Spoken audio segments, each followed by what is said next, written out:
Prophet Marshall Occurrence back at it. So once again, I'm back on this giving the offerings as spiritual warfare. We're gonna keep talking about it, keep talking about it, keep talking about it because it's a satanic resistance to it. You know what I'm saying? It's like, I've been, and I'm not saying this in a prideful way. I'm a veteran in spiritual warfare. I've been a Christian for over 26 years, and I can tell you from experience, man, this is what must be done. This is what absolutely must be done. You know what I'm saying? We ain't going back and forth with nobody anymore. We proved too much. Now it's time to shut it down. And the truth is, this is part of my message too, man. Some people are just mad that it's over. Christians, you got to watch out for Christians that are mad that it's over. You know what I'm saying? They wanted to do other stuff. They wanted to go travel the world, or they had other plans. And the truth is, they even if you're speaking the truth, they don't want it to be over. They don't want it to be over. It's stuff. It might be because they didn't do everything right in their life, and they didn't experience a lot in their life, and they feel like it's still stuff they want to do. That's tough luck. The tough luck. I'm just keep it real. God decides when it shuts down, and nobody can do nothing about it. And so it's people that you got to be aware of that are Christians that don't want it to shut down, and they can become your enemies because they don't want it to stop. And your message is it's almost over. Your message is it's almost over. Okay? So with your message being it's almost over, they don't like that because it's still stuff they want to do, or they want America to get better. They want things to get better. They got all these plans ahead. And at some point, the prophet shuts down to what God wants to do. It's no more plans here, plans there, doing stuff everywhere. No, it's shut down. See, you got to remember, the people that's not really Christians and servants of God, they don't ever put in their mind that this is going to shut down one day. You as a Christian know it's going to shut down one day. And so you use your discernment. You watch the wars. You pay attention to the wars. Jesus Christ, the Messiah, told us there would be rumors of wars and all this stuff that would happen. Okay, so then you start paying attention to higher levels of war, not just the gang stalkers. You start paying attention to all these other things. And when you do, and you put it all together collectively, it's almost time for this to be shut down. It's not going to go on another million years. See, that's the sci-fi narrative. The sci-fi narrative is somehow the Americans are going to make some technology to preserve our lives. It's people that really think that eventually they're going to make something to preserve lives. Not if God don't want it preserved. Not if God doesn't want these lives preserved. It's wartime. And we're right on the front lines of spiritual warfare with the rest of the countries, God, true people. So as Iran prepare for war with America, and Russia is going to war with Ukraine, and these other wars are going on in Africa, we are at war with the Americans as well in spiritual warfare. Okay? And it's some people that didn't expect this, that God's people will be on the front lines, like in World War III. We ain't going to be sitting back praying. No, we engaged. We're engaged in spiritual warfare in World War III. So we got our part in World War III.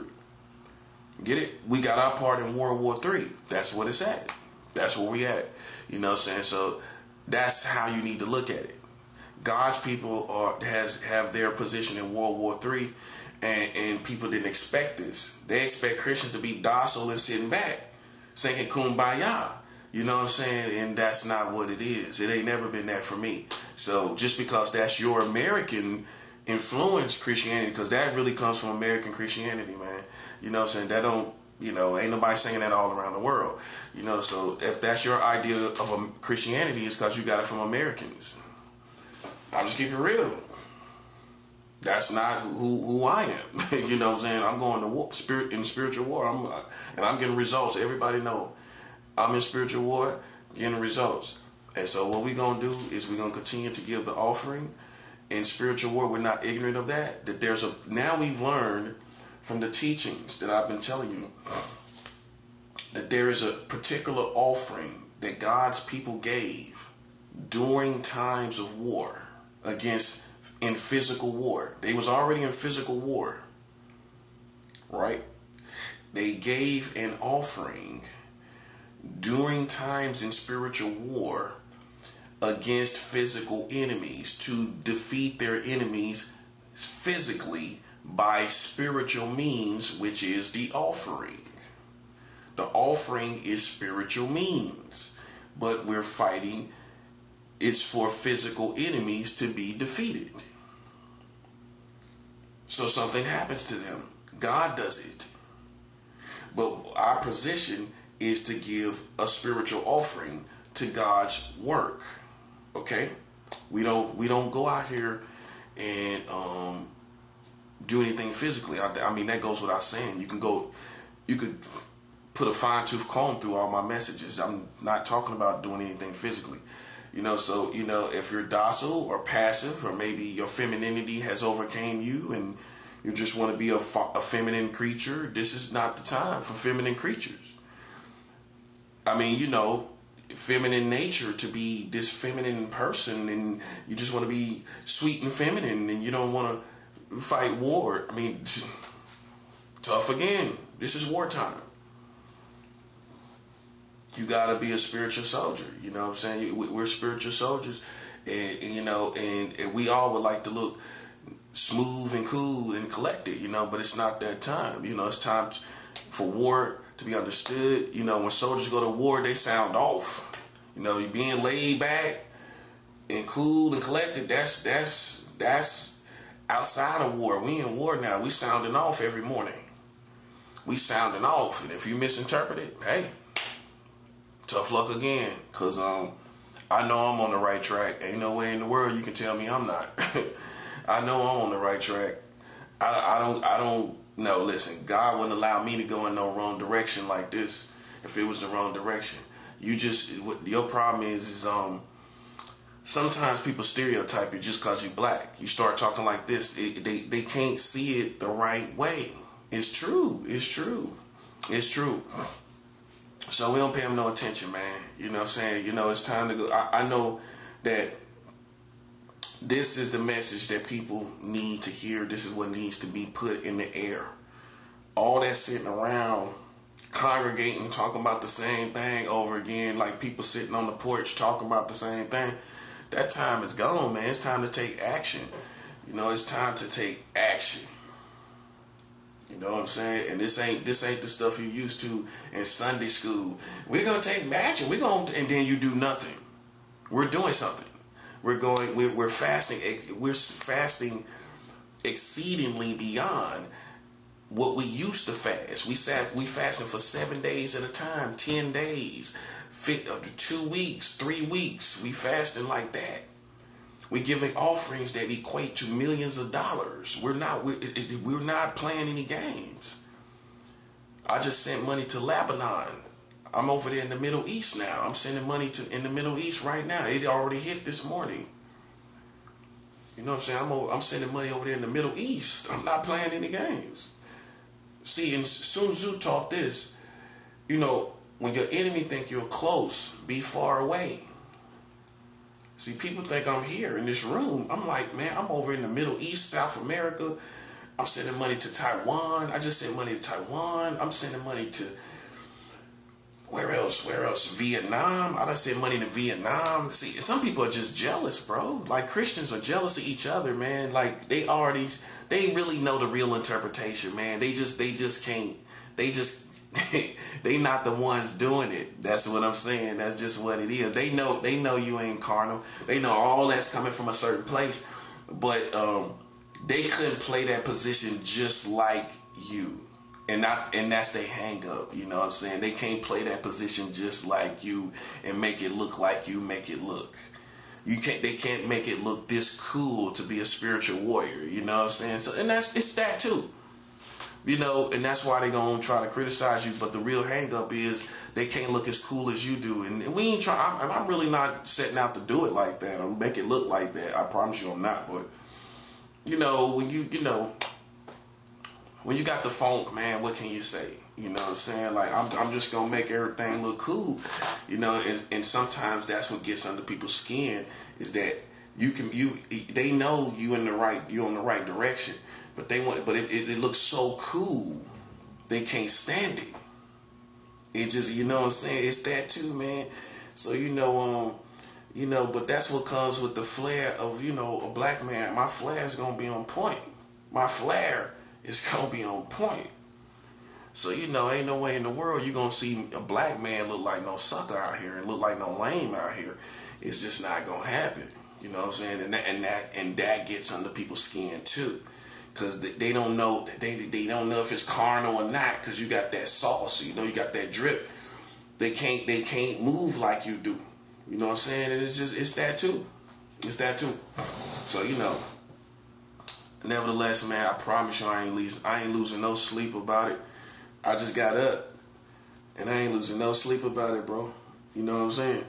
It's just like that's how you gotta be. You gotta shake the dust off of your feet and keep it moving, because we on the right track for sure. You know what I'm saying? These people out here playing games, listen, it's nothing to it but to do it. It ain't nothing else to talk about. We ain't talk about nothing else. You ain't even gotta say nothing else to me. We ain't gotta talk about the past, whatever you was talking about with pedophilia and all this other stuff. Listen, you ain't gotta talk about that no more, because guess what? We can just go to war, and that's all. We can just go to war about it. That's it. That's all I want to hear. Let's stop all the yapping and stop all the talking. I done went through this situation a million times. I done showed people what it is and what it's not a million times. It's no more talking about it. It's no more talking about it. We ain't talking about none of that stuff no more. Because see, that's the thing that keep people acting like you pleading for your life. I'm not pleading for my life. I just went through the issues. I just went through the issues to let people know I'm innocent enough to address anything you talk about or insinuating. I can talk about it. You know what I'm saying? Now I'm done with it. You know what I'm saying? Because it gets to a certain point that God, anything it is that we would have done, God has forgiven us anyway. So why keep talking about it? If whatever it is, the bottom line is God decided to ride with us, right? We can clearly see that. A blind man can see God is on our side, right? So that means we in right standing with God, right? So if we're in right standing with God, we don't need to talk about nothing, right or wrong. You in right standing with God. You don't got to explain nothing. Over and over again. That's what keep them hanging on. That's what make it look like we even neck to neck with these people. That's what make them look like they even in the arena of us. Is we keep talking about the same thing over and over again. Even this gang stalking. Talking about this stuff over and over again. Nah, I ain't talking about it no more. Listen, they irrelevant. Them people irrelevant. Them lame boys that want to be relevant right now. They not. How they not relevant? Just like I showed you in the beginning of 2026, it's going to be so much real stuff popping off. Them people are not irrelevant. They not relevant no more. You got, what's her name? Sarah, Nancy. Nancy's missing. She's been missing for like almost 3 weeks. You got wars brewing in the Middle East with Iran. All this stuff, man. Ain't nobody thinking about no gang stalkers, bruh. We got too much real wars popping off. Everything's real higher on higher levels and higher calibers. Nobody ain't thinking about that. They begging to stay relevant. They begging to stay relevant. Knocking on our doors, playing around the rooms. They want to be that's all to be relevant. That's all begging to be relevant. That's all they was worth anyway. Attention whores looking for fame. That's all they all built on. These secret society, they all built on looking for fame. So you put it together. They gonna want to try to keep things going, to try to be famous and trying to be successful. That time is gone. It ain't gonna be success for nobody. And you can't tell me God don't know what he doing, buddy. Because how God is doing it, listen, ain't gonna be no success for nobody, let alone you, let alone any type of community. Ain't gonna be no form of success. It's all gonna be shut down as a concept. You ain't gonna be, listen, ain't none of that gonna, listen, you'll see, watch. It's coming. Wait for it, buddy. Trump in office for another 3 years, wait for it. Wait for it. It's coming. It's definitely coming. You know what I'm saying? So imagine any little group of sect of people trying to hang on and trying to make themselves famous in the middle of this real stuff going on. It don't work. It don't fit. Ain't nobody trying to hear it. It's too much real stuff popping off. Ain't nobody gonna entertain what somebody talking about with some gang stalkers and stuff. It's too much other dark stuff that's happening. That's what I'm saying. It's not working no more. They not relevant. So I proved it. I ain't just say it to just, we just gonna leave them behind as a New Year's resolution. No, it's real stuff popping off when nobody don't care nothing about no gang stalkers.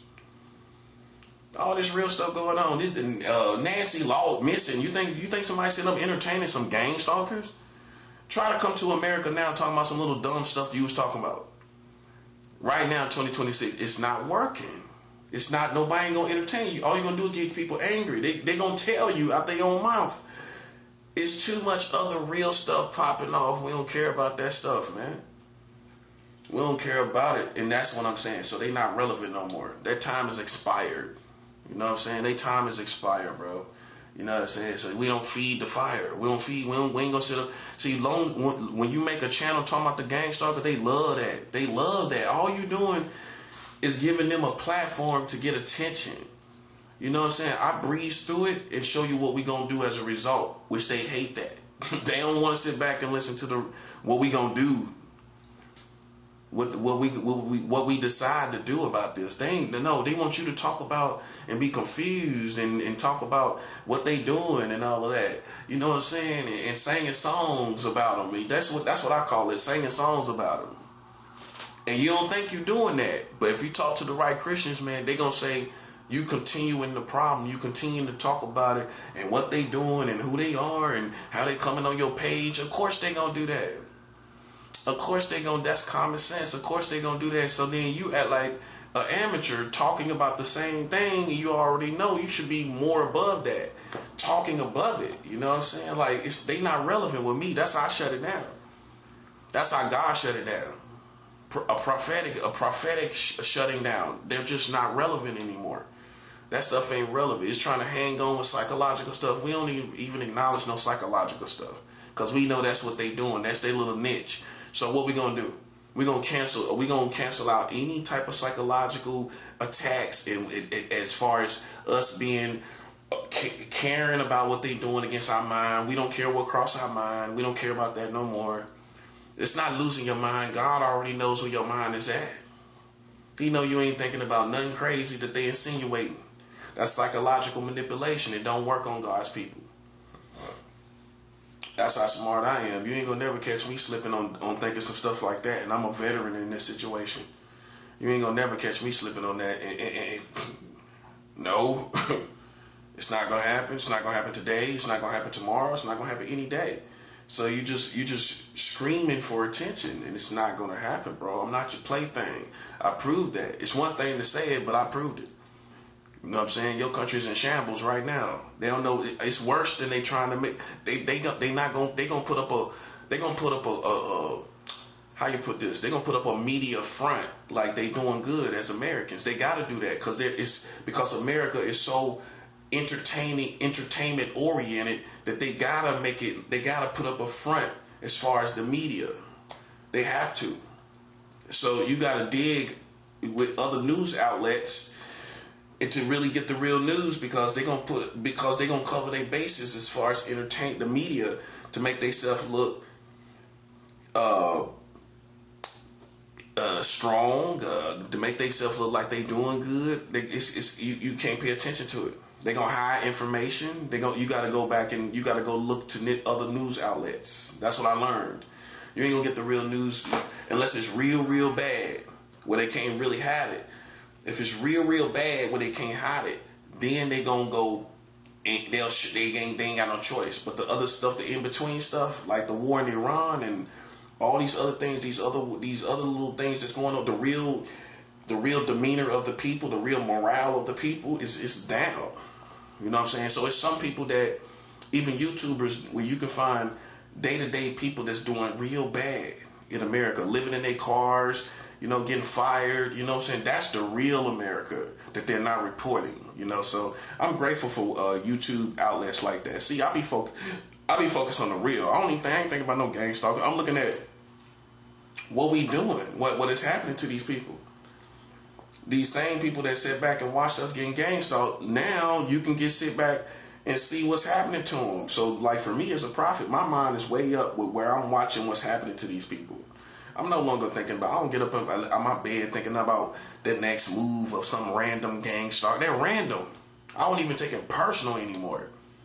I don't even care about them personally anymore. I don't even think about who they are. They're just they're an extension of what we already won against. We already won against that too many times. I have.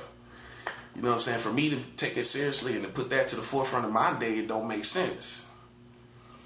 It don't make sense. Like, all I'm thinking about is my next move, my next money move. See, they thought because I was over here, unemployed, they thought I didn't have they thought I didn't have no money moves. I just got some money sent to me last night. Okay, I sent that to Lebanon, to the Middle East. Boom. EBT ain't hit. So if you stupid and dopey, you thinking all you think about is EBT. And I got loved ones. I got people hitting me with money. Boom. I sent that to the Middle East. And if you think it ain't nothing, when the value exchange goes over there, that's another $1 million. If that transaction that I sent yesterday, if they change that over in Lebanon, that's gonna be $1 million. And then I got more money going to Lebanon, which is definitely gonna be $1 million. So it's just all about the offering right now for me. That's just where it's at. You know what I'm saying? I'm sending money down to South America. I'm still doing that. It ain't a lie. I'm sending millions down there for sure. You know what I'm saying? Because like I said, they can't spend USD in those countries just easily. They can't really do it. And anybody with a brain is going to exchange the money. They ain't going to keep that. It's still going to be more either way it goes. When it hits the market, it's going to be a USD dollar is still going to be equated as thousands of dollars down there somewhere. So either way it go, man, when they take the money to the market in their country, it's going to be thousands and thousands of dollars. That's the bottom line.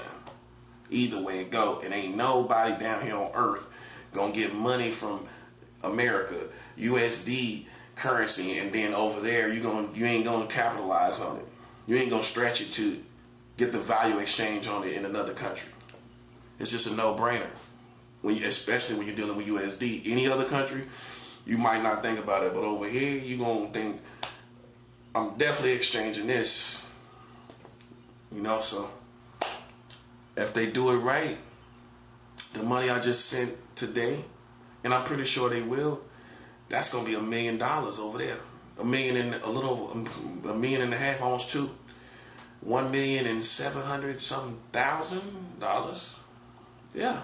Just sent that last night.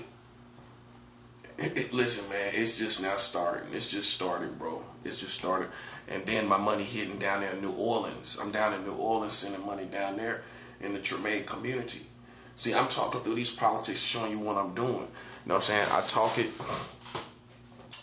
and back it up. You know what I'm saying? Some people just talk about it and they not about it. And that's another thing. A lot of these Christians, man, you know what I'm saying, your situation is funky, man, because you ain't putting no offerings out there. You know what I'm saying? You ain't putting no offerings out there. You got gang stalkers all up on you. You know what I'm saying? You're not fasting enough and you're not giving offerings enough.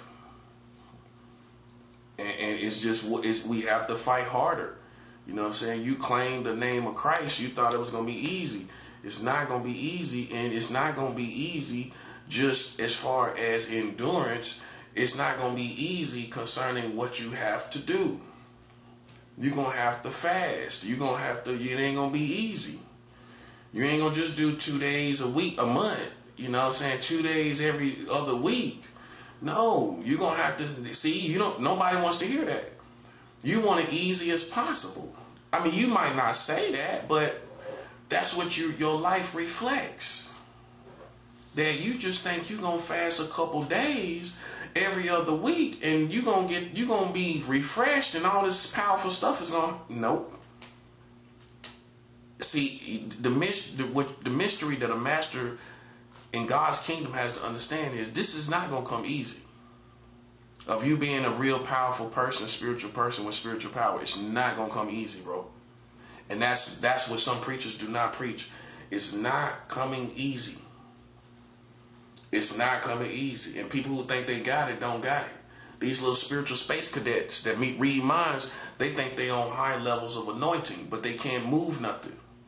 It's a deception. They think because they can read minds today, which we can do it too as Christians. We just don't, let's keep it real. We can, but we don't think about it. We don't put that because we serve God. See, they don't have a God or a center higher being that they really connect with like we do. So we don't put stuff like our spiritual abilities to where it's to the forefront of every day and what we do. We put God to the forefront. That's the difference. We don't put our spirituality and our spiritual abilities to the forefront of what we can do what we do every day. And that's the difference between us and them. People who have these spiritual abilities have gassed themselves so bad, you know what I'm saying, that they destroy their community. That's what happened. You know what I'm saying? You gassed yourself on your spiritual abilities so bad. We all got spiritual abilities. But you stuck out and gassed yourself and messed up the whole community because you gassed on who you are as a spiritual person. That's what it is. You gassed. We don't care if you can read minds. You gassed, bro. That's all it is. I call it how it is. You gassed because you a psychic or whatever, or a telepath. That gassed you. And I'm over here a full-blown prophet. I mean, you don't see me gassed. I mean, I could do, you look at your country. If anybody could be gassed, it could be someone with high, that really has a spiritual gift, real spiritual authority in God's kingdom. We could be gassed way more. Because at the end of the day, we got stuff people can look at. They can't look at that stuff y'all doing. They can't look at that, but they gas, bro. I mean, and with all that being said, we can do the same thing. High-ranking Christian can tell you, I can sit up and we can hear the voices and everything like they can. You know what I'm saying? But we don't sing songs about it. Like I like to say, we don't sing songs about this. We don't keep harping, singing songs about it. You know what I'm saying? And they do that with their life. They keep mind reading like that's so hot and cool, and they're destroying the world because they're gassed on being a telepath, bro. That's all. I call it how I see it. You know what I'm saying? We can address, as a prophet, go and address everybody. They gassed. You know what I'm saying? Like, okay, we're over it. Okay, we get it. You can read minds. We get it. Okay? But you done caused the problems in this country. You done messed up this country, and you can't do nothing about it, can you? No, you can't. And that's where your limitation is. See, everybody has a limitation. See, this is how I start talking. I go beyond all that stuff they doing and what they doing and what can they do and what they about to do. I'm above it, talking above them. As a prophet, I don't wake up worried about what no next move or no gang stalker is, bro. They got them other people like that. And the reason why you like that is because you're not fasting enough and you're not giving enough offerings. And if you think like the world and you think money, you're not going to understand the spiritual concepts of the offering.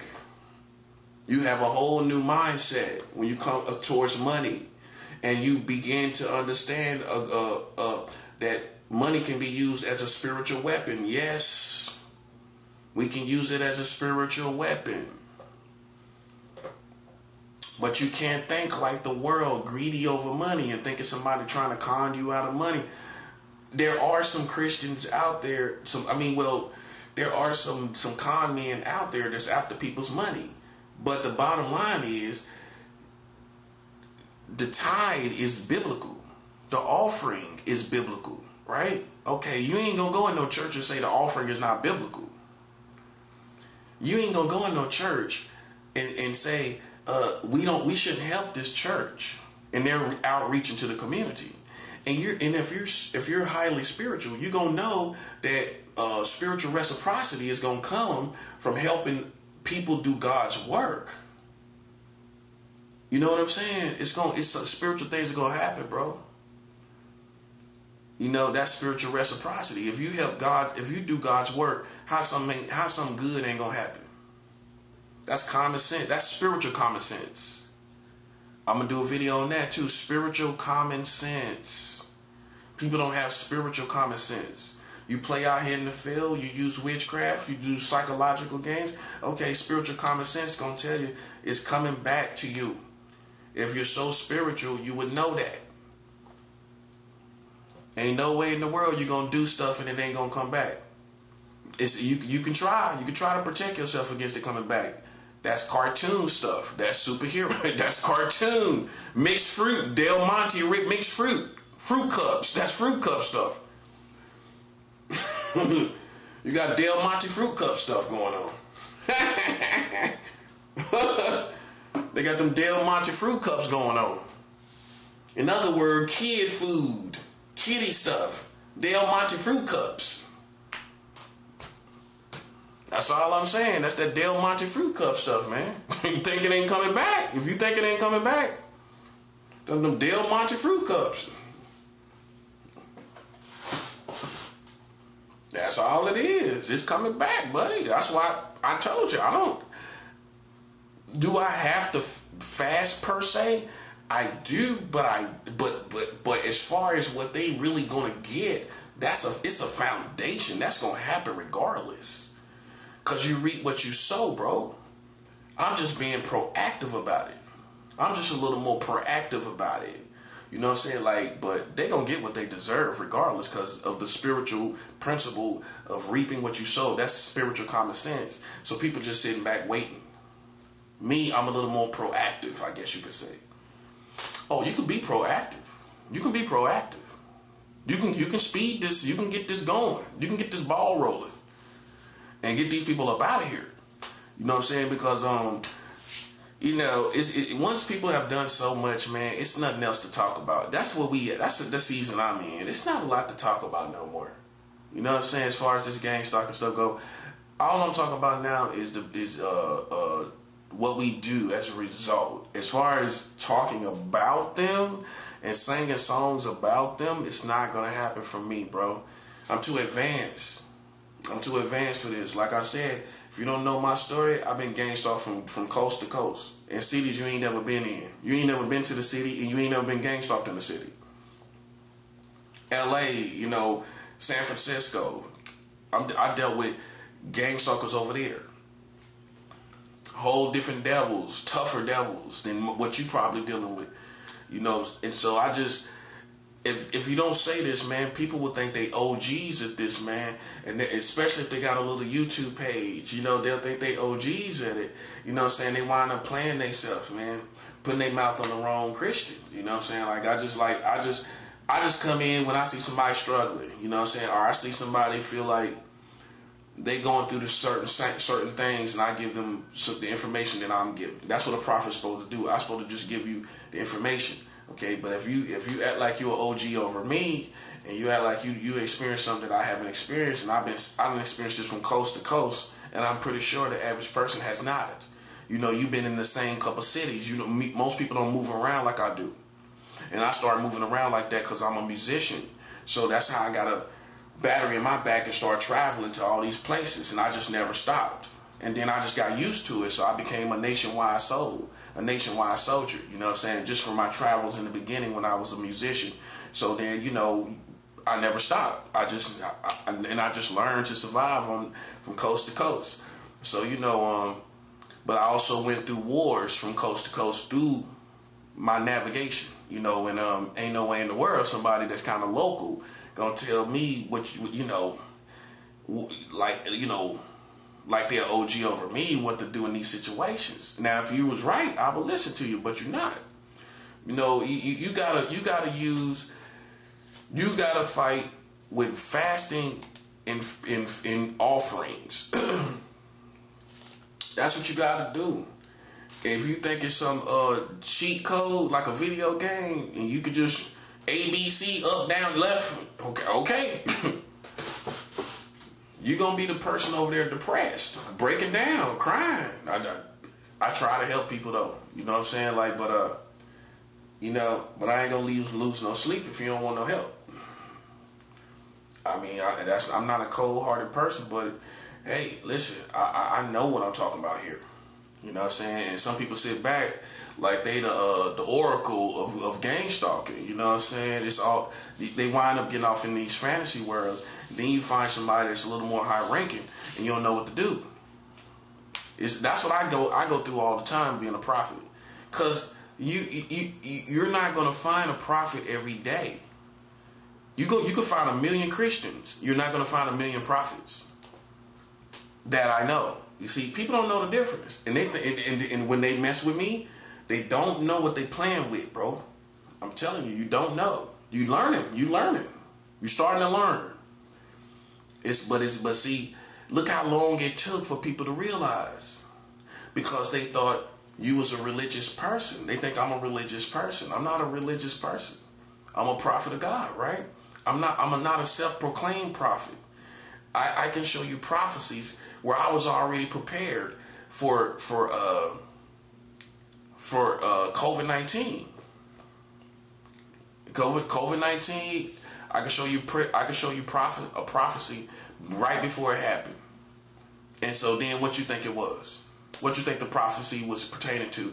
The beginning of the end was COVID-19. That's the beginning of the end.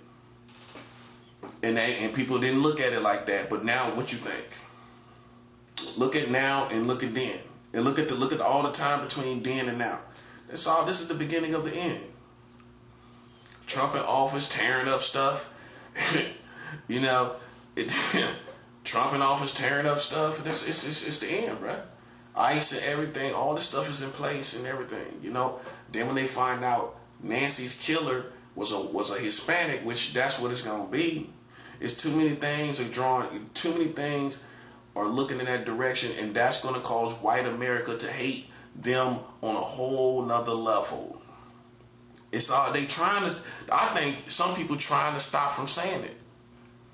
They trying to stop from saying that it's a hit, because there's so much outrage already about it happening, and then you find out that it's an illegal migrant. They're gonna just hit the roof as soon as they find out.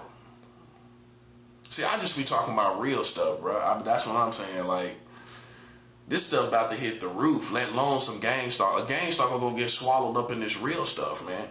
That's the best way to tell you. All this real stuff popping off, they about to get swallowed up in the realness, man. All this inflation, the money, they going through the same thing. They ain't got it easy. Man, they ain't got it. Man, one thing I want you to know, no matter what these Illuminati and Freemasons talking about success, bro, listen, the government is struggling. How they not struggling? That part. They struggling like everybody else. That's why they looking stupid. That's why their face is out of place. They face out of place. Cause you can see clearly. If you got a brain, you call yourself enlightened. Well, are you enlightened on what the future is for this country? I'm pretty sure you are. You enlightened on what's coming next. You enlightened on this stuff going on, this inflation, these tariffs causing taxes on the goods. You enlightened on that.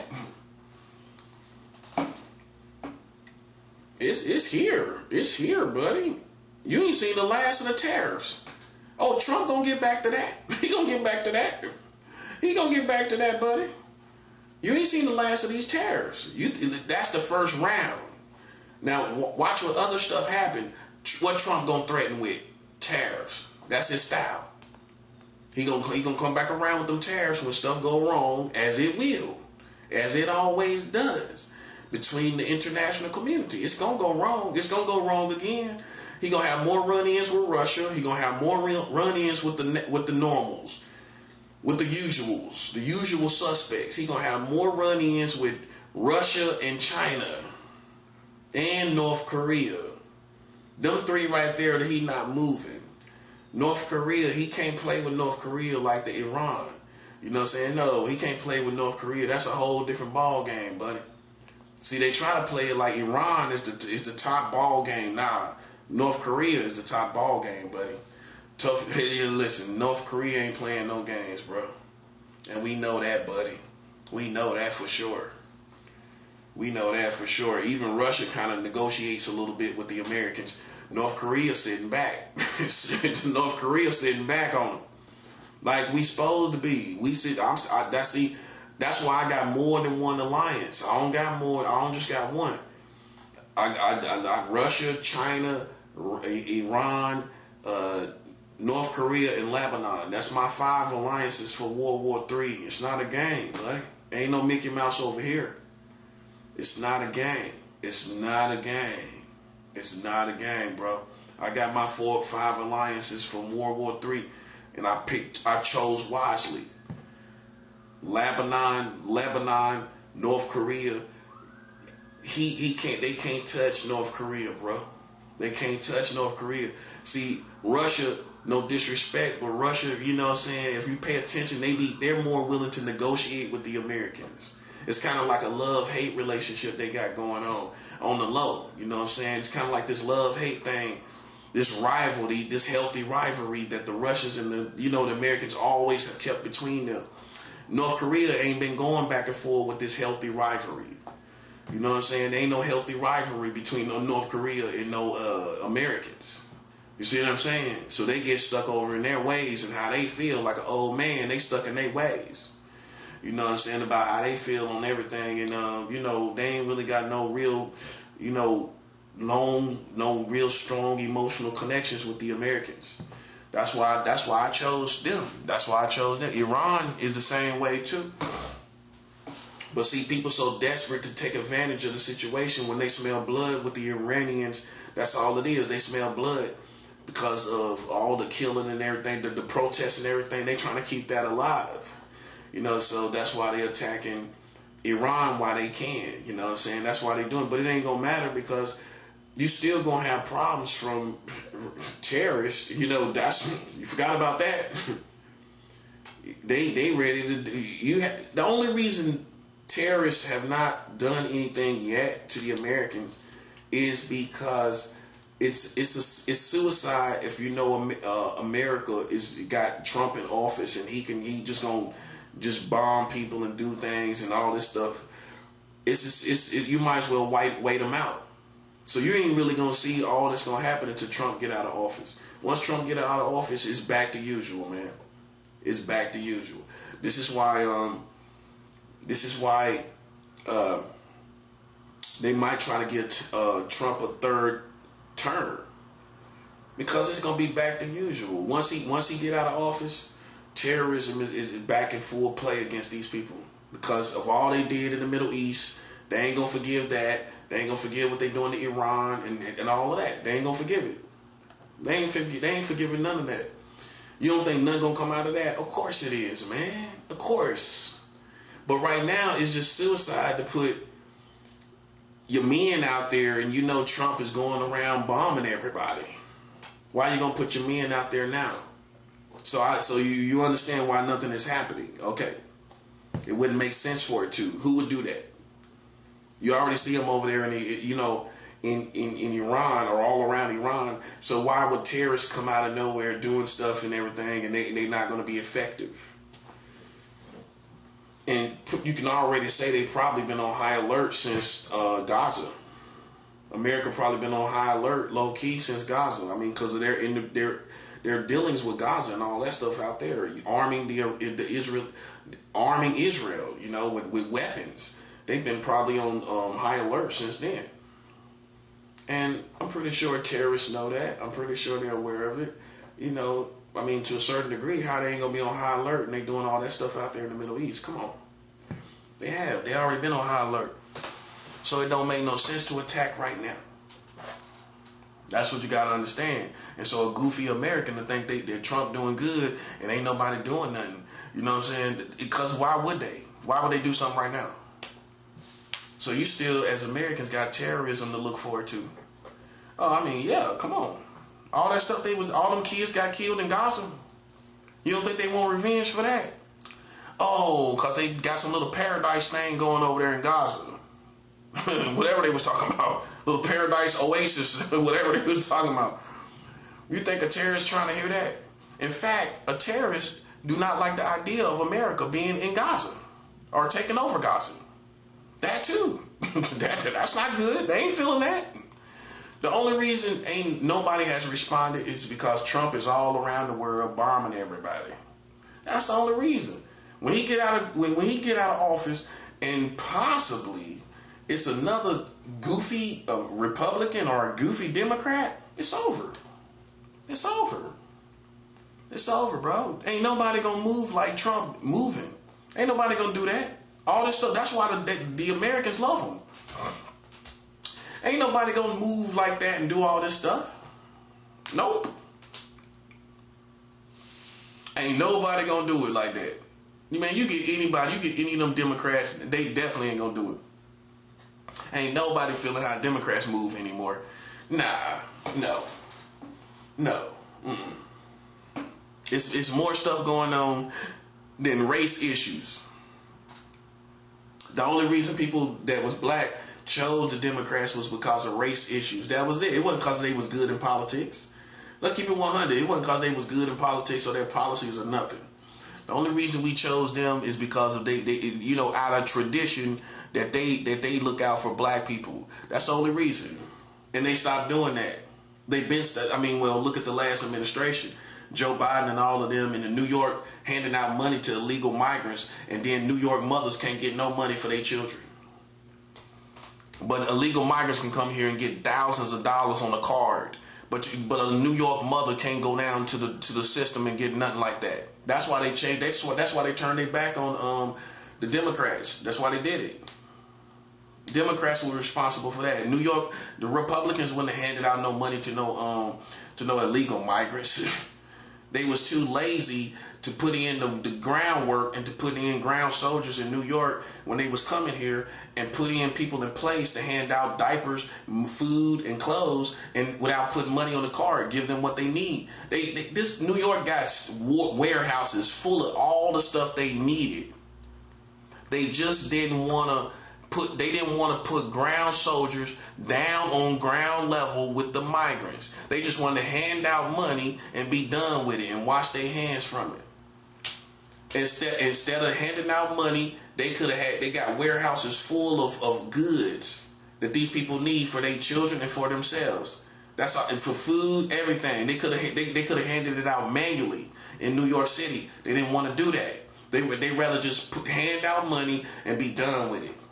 That's lazy. That's all it was. They were lazy about it. And through that laziness, they gave out money and angered all the New York mothers and parents because they can't get none of that money. You see what I'm saying? So nobody don't trust no New York. That's why they turned their back on Democratic politics up here. That's why they turned their back. If you don't know why, that's why that's why a lot of people turn their back on Democrats. When they seen that, it had Democrats' name all over it. Because ain't no Republicans gonna do that. They ain't gonna hand out no money to no illegal migrants. I don't care if they got kids or not. They ain't handing out no money. You should have came here. You knew you got kids. Why you come here then? It's too uncertain. Why you gonna come here in this uncertain country with your kids and you don't know what's gonna happen? Make that make sense. And see, once you feed a cat, like my old school teacher, once you feed a stray cat, you can't get rid of it. Now you feed these people. Now they ain't gonna never back down. They feel weakness in the government. They ain't gonna never back down. They know they come here excessively. They gonna get something. You can't feed a stray cat. It's gonna come back. That's how we taught in the South. You don't feed that cat. Your family don't feed that cat. Don't you feed him. You can't get rid of him if you feed him. That's how I was taught as a kid. You can't. As soon as you know a kid gonna go try to get something to eat for the cats out there. You see a little cat running around. Your family tell you, good parents don't go feed that cat. As soon as you feed him, he ain't going nowhere. And now you done fed these people, these illegal migrants now. That's what I'm talking about. They still feel weakness in the government. They feel weakness in the Americans. Because like I said, if this border was another country like China, you wouldn't be able to get a squirrel through that gate, buddy. You wouldn't be able to get a squirrel through that gate without getting zapped or something. I'm seriously, literally. Probably get shocked, electrocuted. You couldn't even get a squirrel through there, bruh. How is this the strongest country in the world, but you can't get but people can just walk in? Make it make sense. If it was Russia, you wouldn't be able to just walk in. If they was bordered by Mexico, if that was China, you ain't gonna be able to you ain't gonna be able to walk through the border. The truth is they let them in. See, it was a whole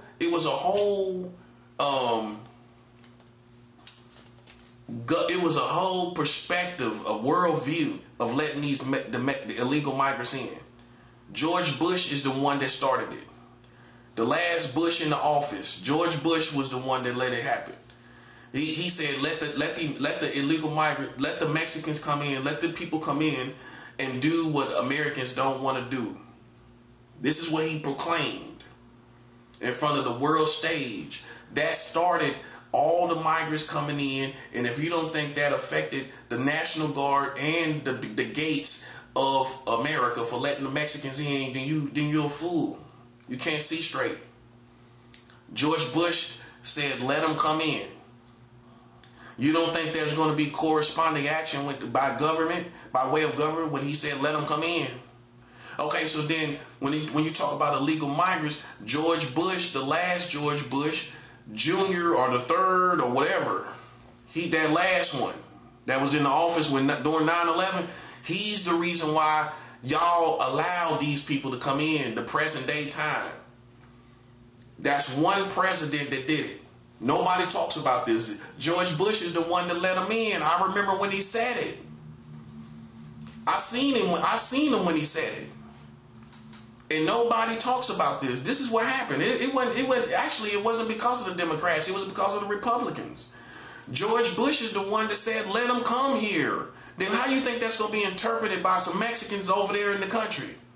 That, oh yeah, the president told us to come here. That's exactly how you're going to look at it. Down on a ghetto, more informal level, by the time we get to them, oh yeah, he said, the president said we can come over there. Right or wrong? Oh, how else they going to look at it? He didn't see. Why would he say it if they did it the right way? Well, they're coming anyway if you do it the right way.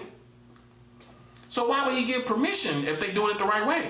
That was talking about illegal. Oh, you don't see it that way.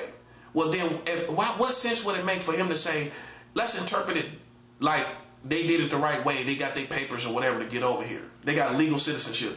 Okay, why would George Bush give them right and they doing it the right way? Make that make sense. So that's like saying, okay, let them come and get legal citizenship and feed their family. Okay, well, that's the idea. They don't need permission to do that. Okay, so then if you tell them to come over here, that's talking to the illegal migrants. Because, and how we know is because it wouldn't make sense for an intelligent person to give a proclamation permission where it could be misinterpreted anyway. Because it's going to be misinterpreted anyway if you was talking to people doing it the right way. Okay, so then you damned if you do, damned if you don't. Because if you sit around and tell people to come here and do the jobs the Americans don't want to do, that's going to be misinterpreted anyway for illegal migrants. So I'm still right. Either way it goes, whoever he was talking to, I'm still right. Because it was him saying that led to them coming over here, these surges of people that came in our modern day and time. If you don't know who to blame, it will be George Bush III. The last one, whatever his name is.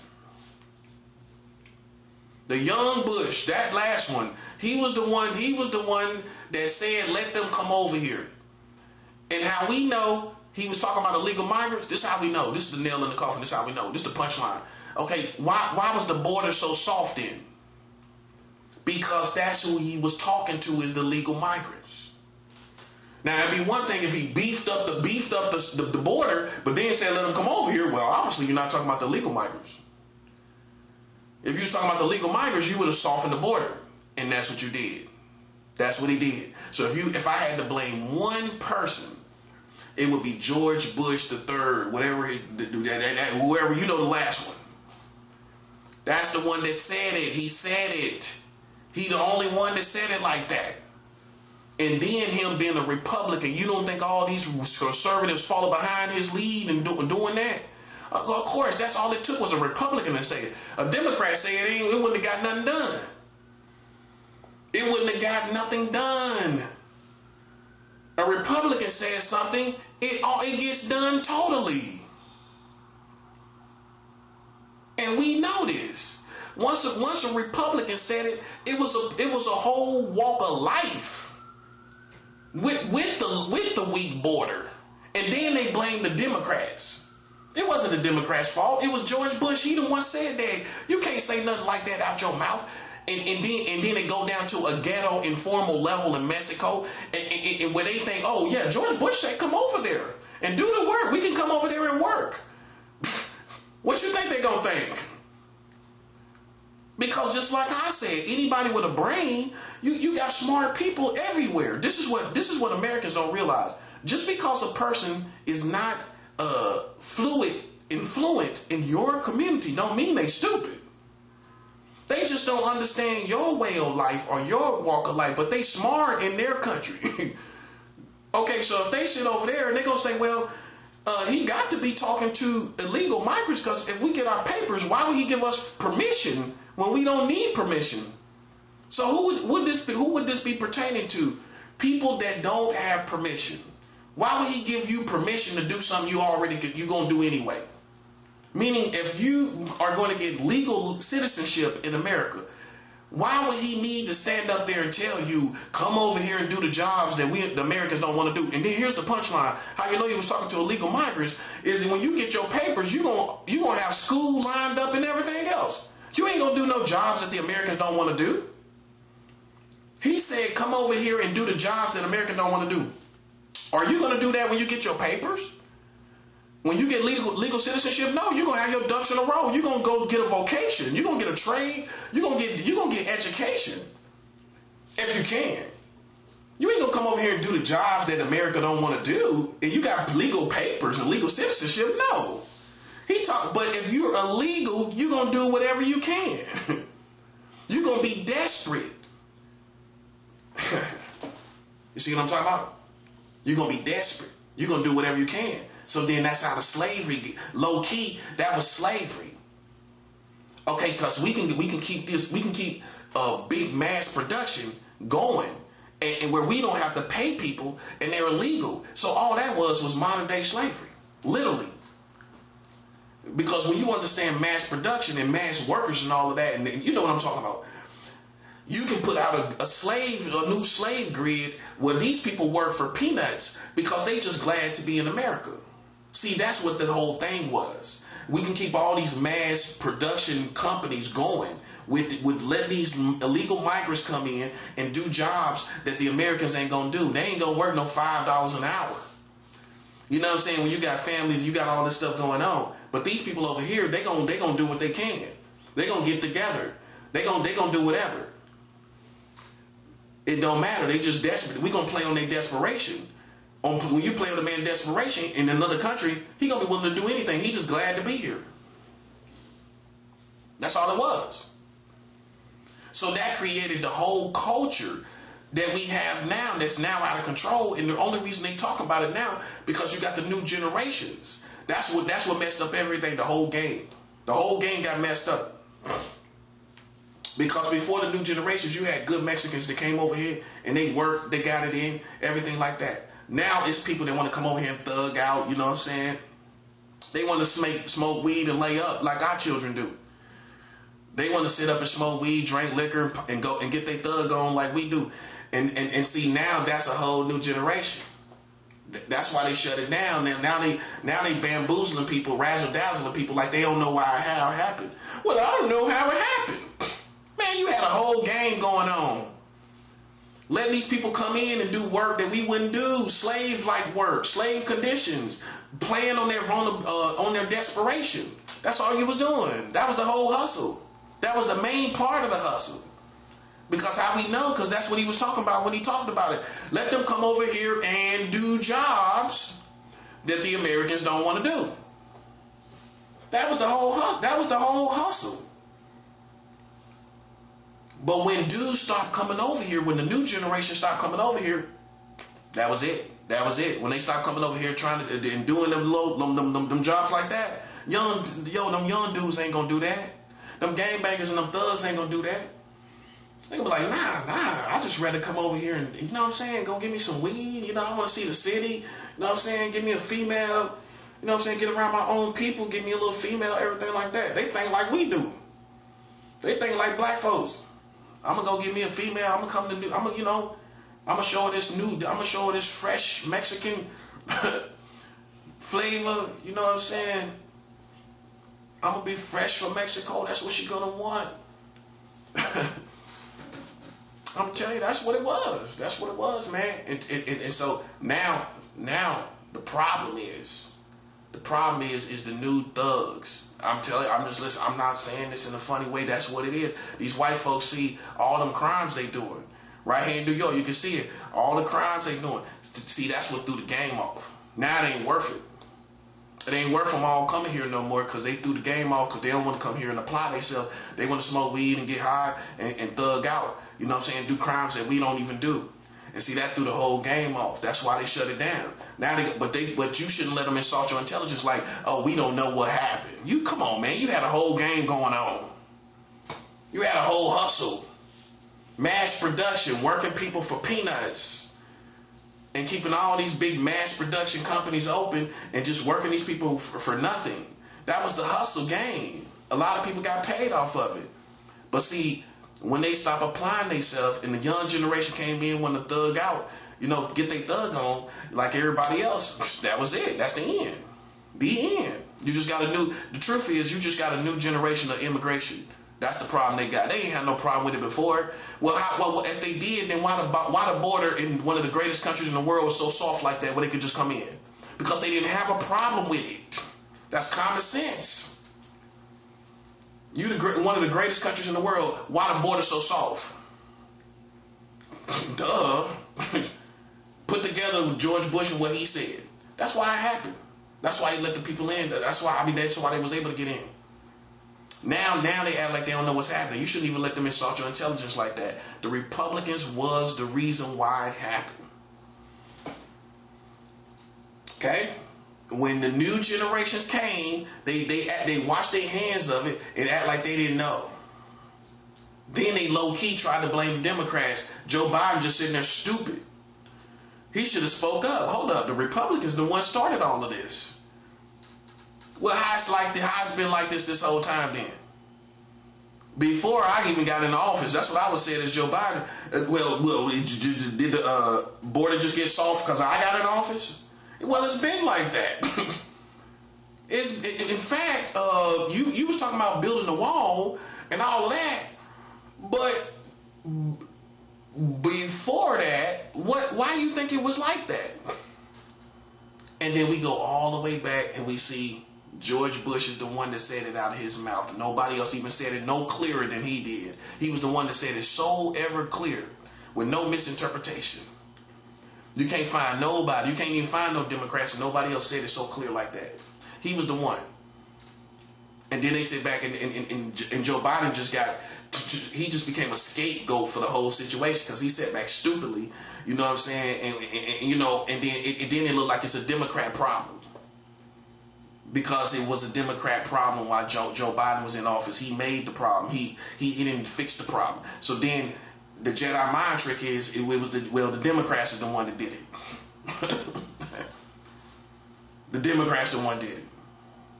But if you're educated and you watch politics, you know, like I did, I paid attention to what I needed to pay attention to. Me being from North Carolina, we ain't gonna turn no whole blind eye to them white folks in North Carolina, where I come from. No. So I kept I heard what I needed to hear. You know what I'm saying? That kind of thing. You know, ain't no way in the world you're going to tell me that, we don't know why we don't know why this is out of control. And George Bush talking about letting them in. That's all you need to hear. That's all you need to, for me, that's all I need to hear. That's all I need to hear. surprised the Democrats didn't stand up and say nothing about it. That's how you know Joe Biden is kind of he don't have a high IQ. No, he really don't, because that's the first thing I would have said. Hold up, buddy. Hold up, little buddy. Hold up, little buddy. Okay, then see, but they don't want to out each. See, it becomes so even Joe Biden will kind of try to save face for the overall Americans, where they don't want to really out it like that. You know what I mean? Where it look like, because then it's gonna look like, well, then why none of us was talking about it? why none of us didn't do anything about it? You see, everybody get thrown in the situation because ain't nobody do nothing about it ultimately. You know, see, so all it took was a black man like me to apply myself to politics. Man, ain't no way in the world you're gonna be able to. This stuff is so easy to see, bruh. It's so easy. Once a black man got a hold of this stuff for real, and got a hold of these politics and pay attention to these things they doing. See, they running out of that. They running out of the hiding. They can't hide no more. You know what I'm saying? People too intelligent. They watching everything they do.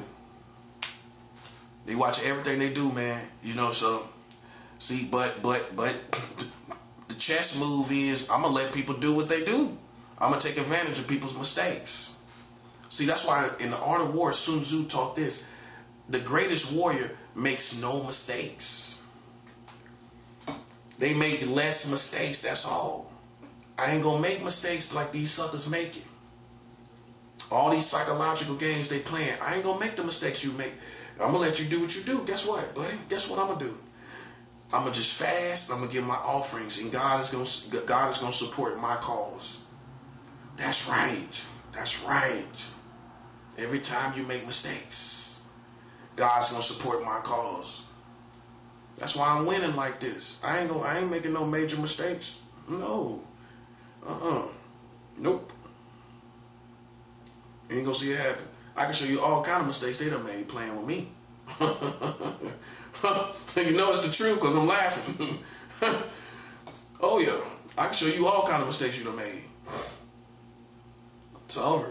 It's over, bro.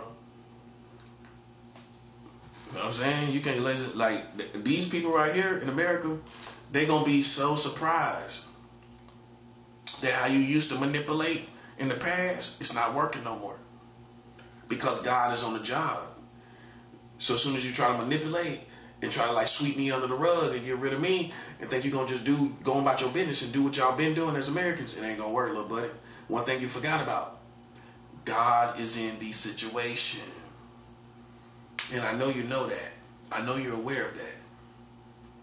See, when you attacked Malcolm X and MLK, they didn't have God's protection. And I got to keep it 100. They didn't have God's protection. God was not with them. God was not with Malcolm X because he was in a false religion. Okay? He was in a false religion. Okay? MLK was a Freemason. That you know, God ain't with nobody that's a Freemason. Okay? No.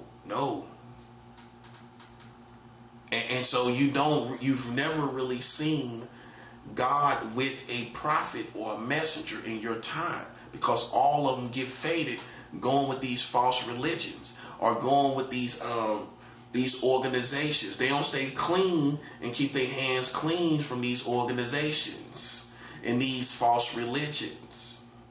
That's they false. So God was not with them.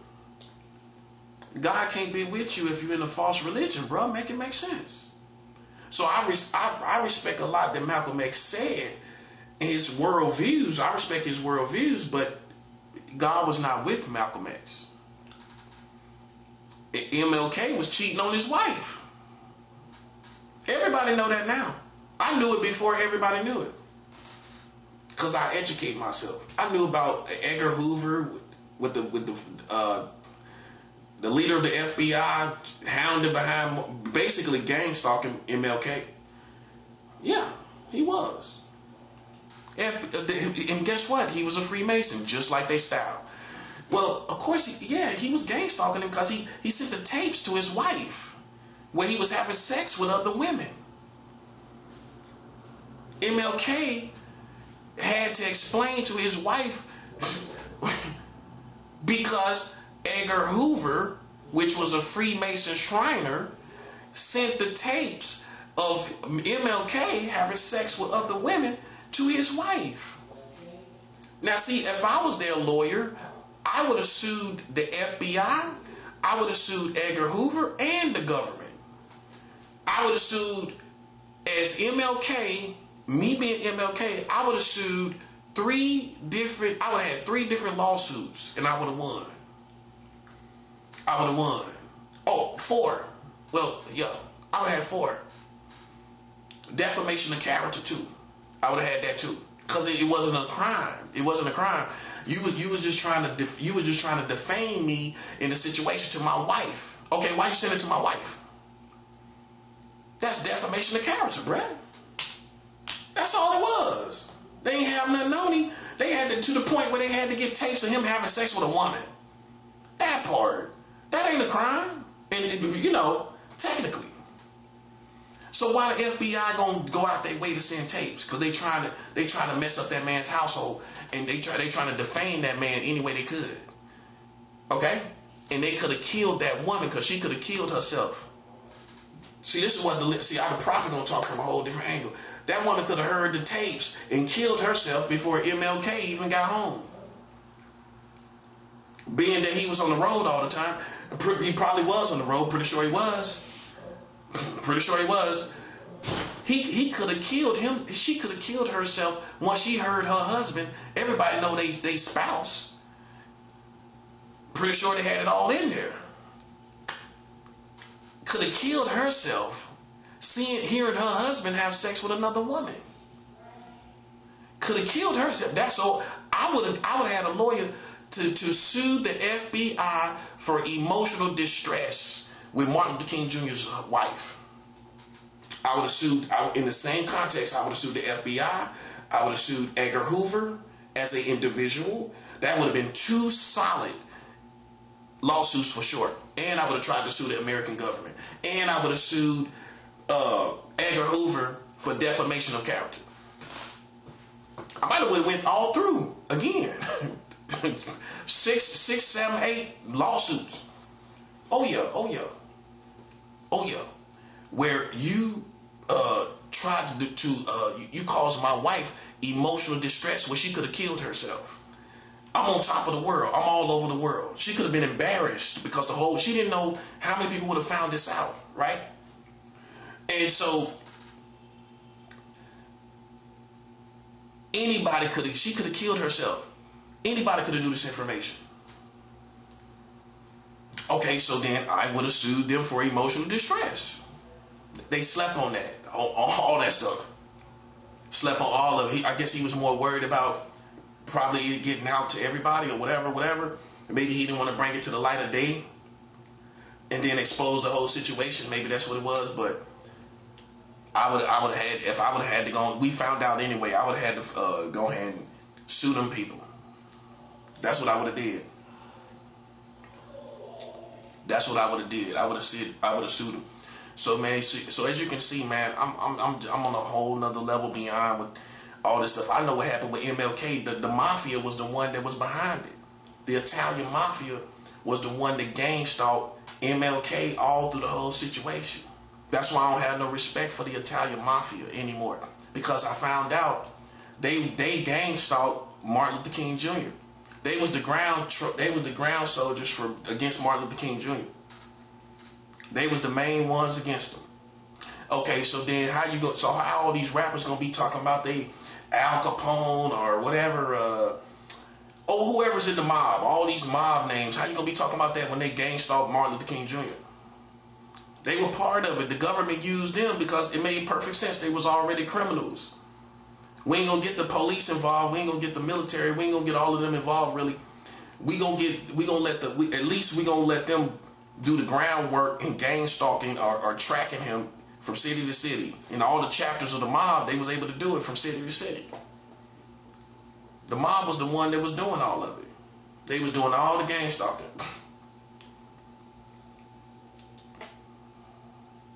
Okay? So that's why I don't have no more respect for the mob. Then they had, if they didn't make the shot, they had another military squad waiting to take another shot at Martin Luther King Jr. if they didn't get him the first time. That's the real history. And the American government settled out of court December 1999 for conspiring against Martin Luther King Jr. That's the real history that nobody, all these pro-black people ain't even talking about.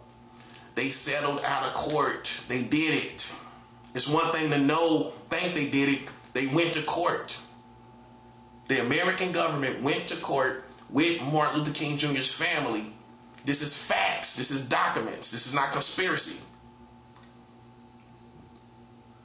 They went to court. You can go look it up. December 1999, they settled out of court and gave their family $100, which was a racist gesture.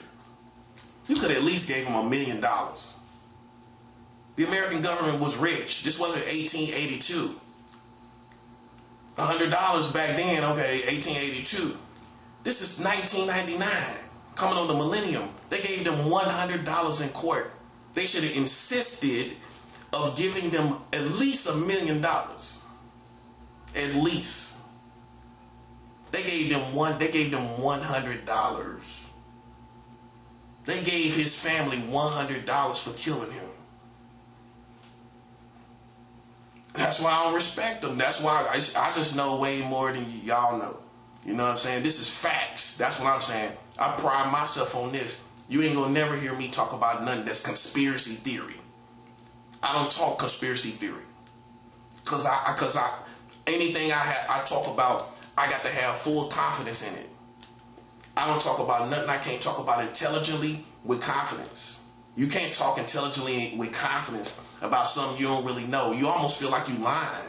You don't really know. How you know? I talk about stuff I do know. I do know you marrying these children. I do know y'all been marrying children since 1929. I do know through all the history of the 60s, the 70s, the 80s, and the 90s, you've been having sex with children, but locking up pedophiles at the same time, which is an invalid legal system. You can't have, I coined this term, an invalid legal system. An invalid legal system is when you don't have an absolute right or absolute wrong. You can't have a legal system where it's not, you can be corrupt, you can be evil, but you can't have a legal system where there's not an absolute right, a definition of absolute right, and a definition of absolute wrong. In other words, you can't have a legal system that's invalid because where I lock somebody up for doing the same exact thing by details. I can't lock you up when I'm marrying children. I can't lock you up for being a pedophile, but I marry children over here. That's not called corruption. Corruption is when it was good and then it went to bad. That's called corruption. Food can even go to corruption, if you know what the definition of corruption is. That's not corruption. Corruption is when something was good but it became bad. Corruption is not, y'all been marrying children since 1929 up until the present time. That's not corruption. That's an invalid legal system. It was never right. That was never right.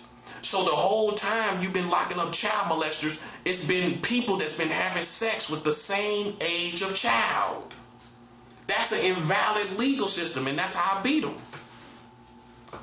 I challenge you to go find me any other government around the world that has an invalid legal system where someone has the right to do the exact same thing that another person gets locked up for. Go find me another country that gives right to do something by law, but the same details and description of what that is, someone else gets locked up for doing the same thing. You didn't understand the difference between bad laws and corruption and an invalid legal system. An invalid legal system, I coined this term in this context and definition, is when you don't have an absolute right or absolute wrong. Where by definition and details and description, you have an absolute right and an absolute wrong, right? You can't have, that's not an invalid legal system. It doesn't define what is right and wrong for that country.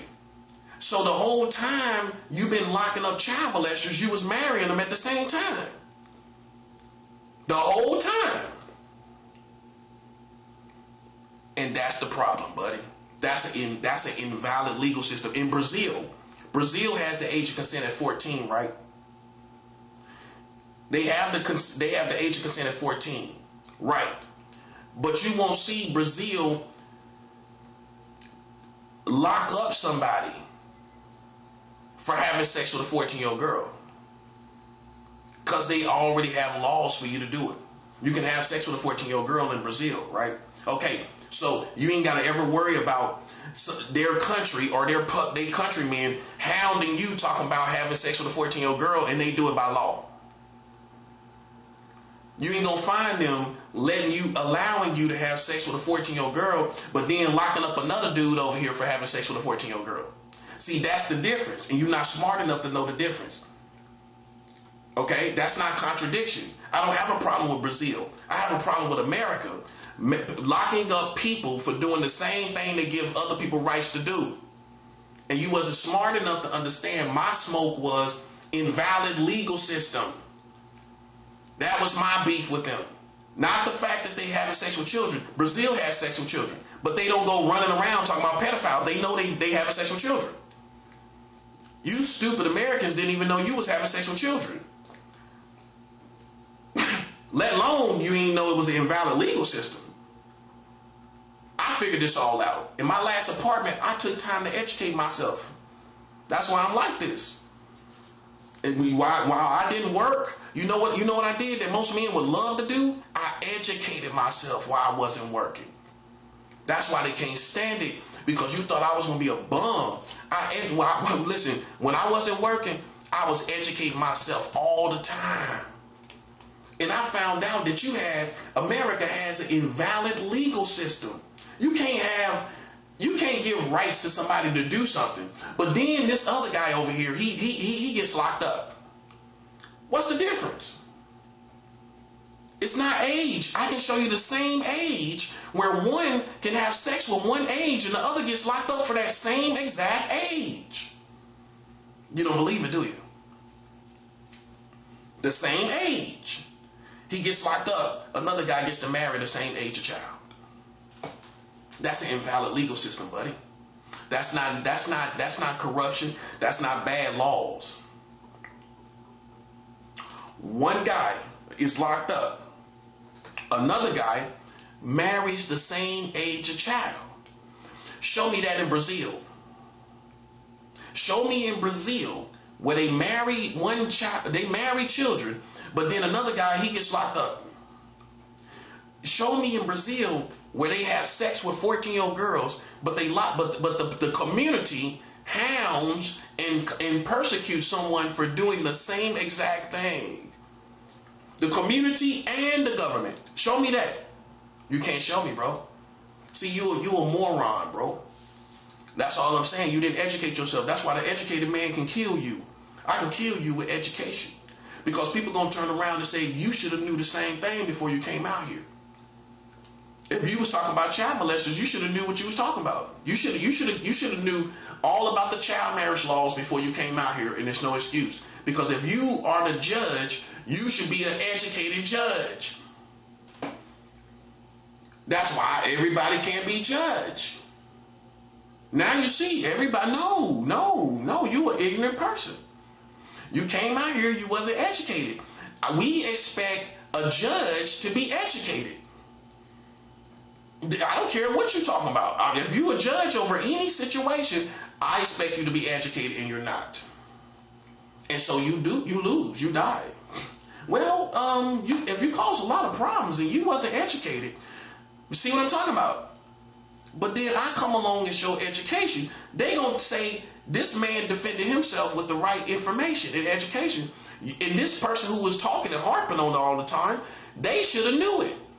Not him. You should have knew this. And then When he told you about it, you kept playing with him, didn't you?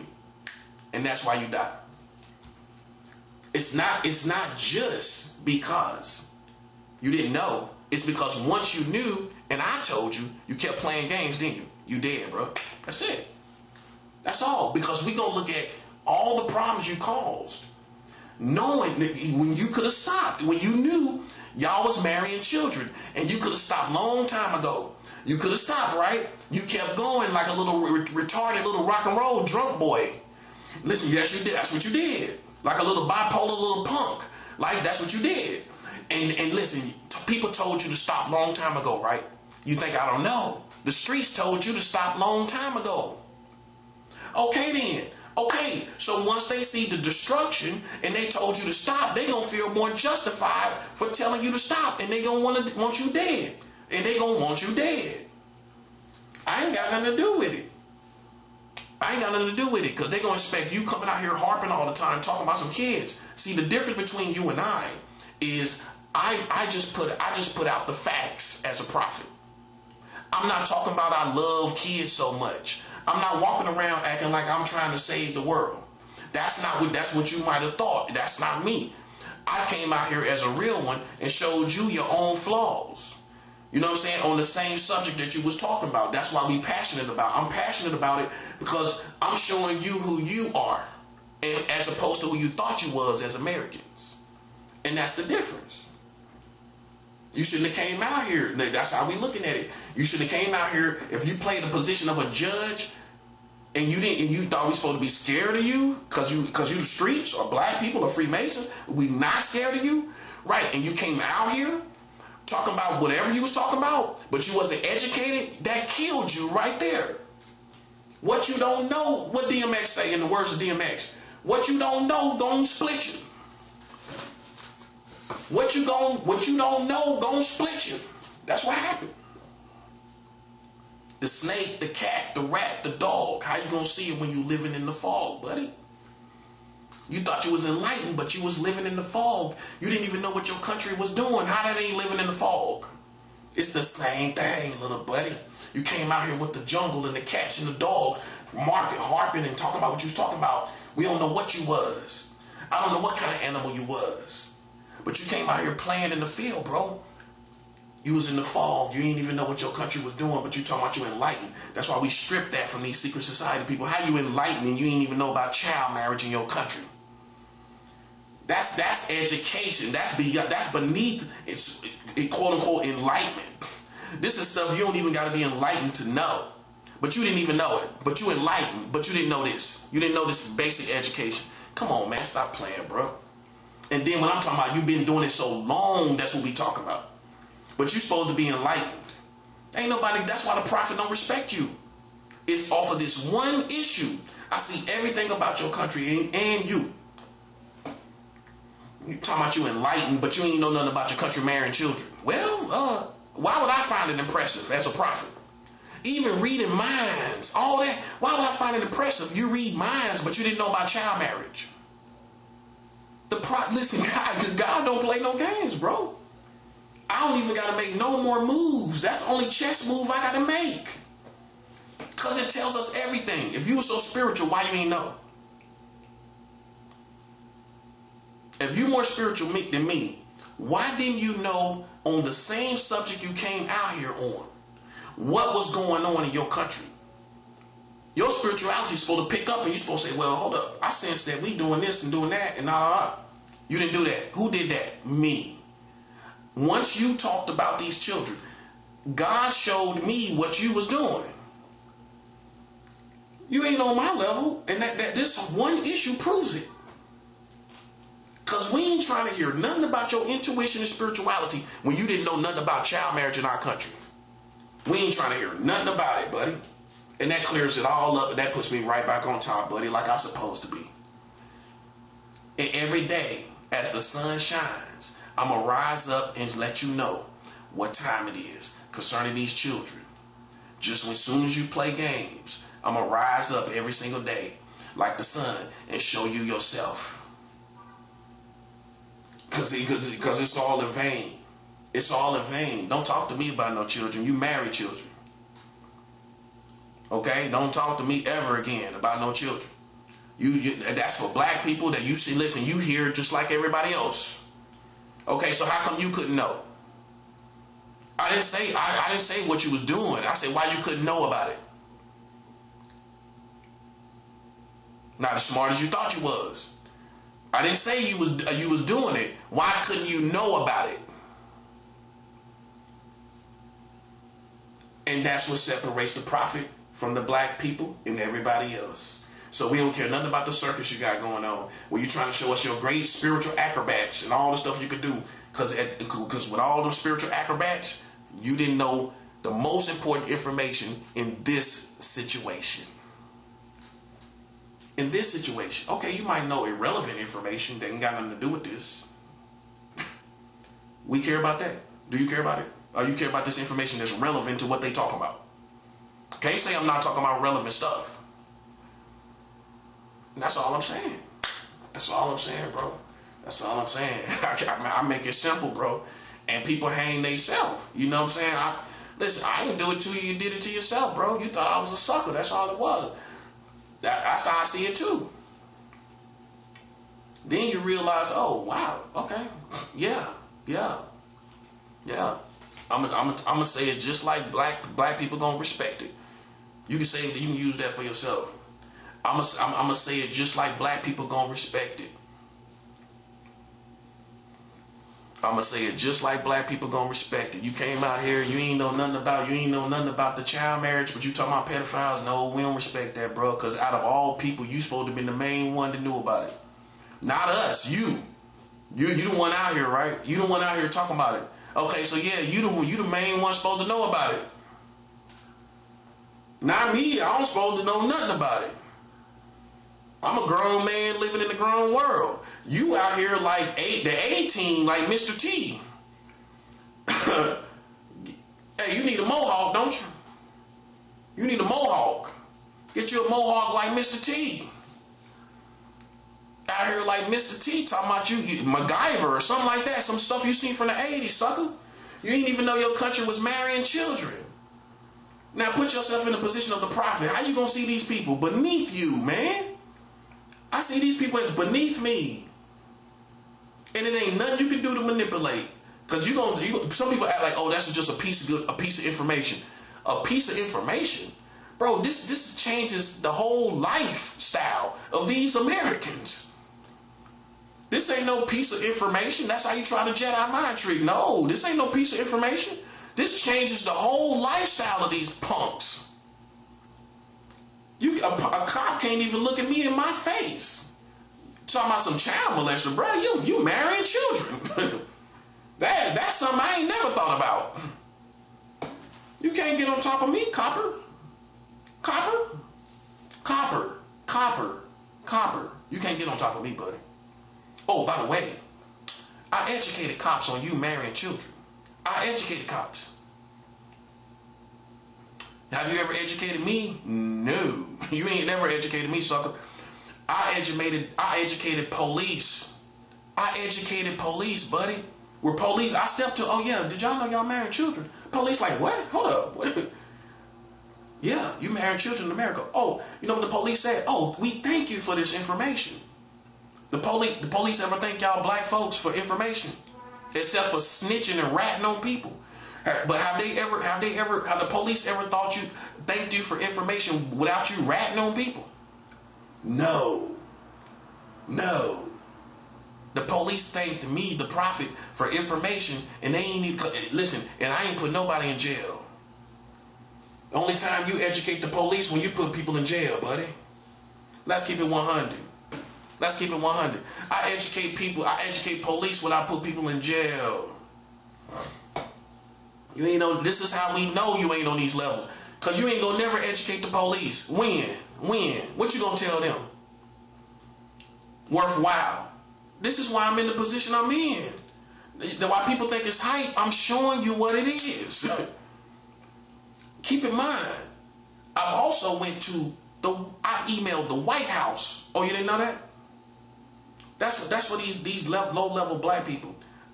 Don't you know I emailed the White House? You ever emailed the White House and educated the White House? I emailed every governor, every mayor in every major city. You ever did that? I emailed every superintendent over every major city. That's the school system. About child marriage laws. Guess what? They send me money. I got money for it. Did you know that? Did you know that? For the low-level lames, I got money for this. Why you think I'm just harping and talking? I got bread off of it. You ever got bread for information? That's what the prophet do, buddy. That's the 7 hour. You ever got bread for information? Just raw information. You ain't never done that a day in your life, man. Stop playing with me. That's why I'm like this. People, now you see what I'm saying. I educate police, teachers, everything. You can't see me, bro. That's what I'm saying. Now go look through Brooklyn and find somebody like me. I challenge you to go find somebody. The whole thing, the whole borough, go find me one. That beat the white Americans at their own value system. He know he racist. You ain't telling him nothing by telling him he racist. You ain't beating no white man telling him he racist. You beating him when you show him he contradict himself with the thing he care about the most, which is them white children. I showed him that he marrying these white children. The racist white man gonna respect me. He ain't gonna respect you. He already know he racist. Like, you ain't telling him nothing. That's regurgitated information from generation to generation. These so-called pro-black people, you talking about the same regurgitated information. Everybody know about that. You ain't telling nobody nothing. Me, I'm talking about something I know these people don't know. You know how I know you don't know? Because you came out here like you don't know. That's how I know you don't know. Yeah, you can't see me. This stuff that Malcolm X didn't even do. Oh, he could have done it. Oh, well, the laws was out in 1929. They was marrying children in 1929. Malcolm X went and outed one of the Nation of Islam's leaders for impregnating teenage girls. At the same time, he could have educated us on America marrying children. Malcolm X dropped the ball, buddy. MLK didn't do it either. MLK and Malcolm X didn't say nothing about child marriage laws in America. All their petitioning and their criticism of America, they said nothing. Jesse Jackson said nothing. None of them said nothing. That's what a prophet, listen, that's what a prophet has created his own lane, buddy. This is how bad this is. This is how bad this information is. This whole situation put me above all these people. Whether you like it or not. Malcolm X could have outed he could have talked about child marriage when he outed one of the Nation of Islam's leader for impregnating teenage girls. Okay, well, think about it. Let's slow down. Everybody that's educated on Malcolm X knows that he went in front of white folks, which is a contradiction, and brought black people problems to white people on national television, right?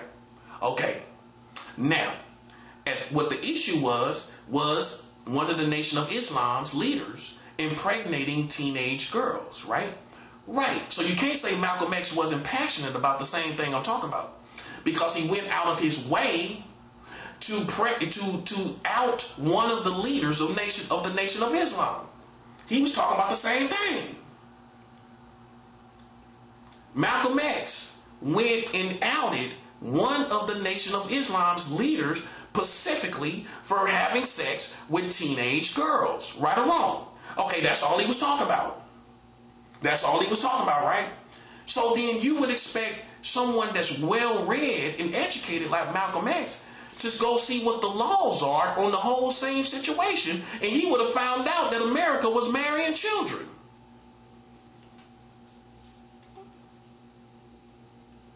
Can't make it up. He would have found out that America was marrying children. He would have said, hold up. Even though I'm out in the Nation of Islam's leader, but hold on, look at these laws right here. America's marrying children. Listen, this is so bad. This is so bad. This is so bad that even Malcolm X could have said something about it. The laws was already right there. I know he looked at other laws at some point, but he never looked at child marriage laws, did he? That's all I'm saying, bro. That's all I'm saying. See, that's the difference between the prophet and messengers. That's the difference. And listen, because for me, if I talk about outing one of the Nation of Islam's leader, if I was him, I would have went in reference to the laws in the country. I would say, well, hold up, maybe I'm wrong. Maybe he's good with the gun. Maybe by the law he's good though. Maybe he's okay. Maybe I'm tripping. Maybe I didn't know this. Let me go look at the laws. And you can't say he wasn't political enough to do that. That's all he was talking about. Is laws and different stuff and discrimination. Okay, why ain't gonna look up the laws then? You can't believe it, can you? That's what I'm talking about, bro. See, this is what I was doing in the last apartment I was in. I was educating myself. Realizing, okay, Martin Luther King Jr., Malcolm X was talking about the Nation of Islam's leader was having sex with girls, right? A person like Malcolm X, it should have been second nature for him to go reference to the laws. And he would have seen, oh, wow, America's marrying children. Oh, wow, then who am I to even say anything? I can't say nothing. All I can do is say something about these child marriage laws. I can't even mess with the Nation of Islam because America is marrying children too. They having sex with children. They having sex with children too. How I'm gonna go to this white man and he's sitting under the same country that's marrying children? And that's the difference between the prophet with information and other people with information. It's gonna all make sense when I'm talking. It's gonna make sense, buddy. You paying attention? Now see, that's the difference. So that's what puts me in the lane where I can say I've done something that Malcolm X didn't even do. You would never be able to say that in your life. I can say that where he should have said something about it. If he's already on subject of talking about people impregnating teenage girls, and he's already a critic of America, which we knew that. Why wouldn't he say nothing about the child marriage?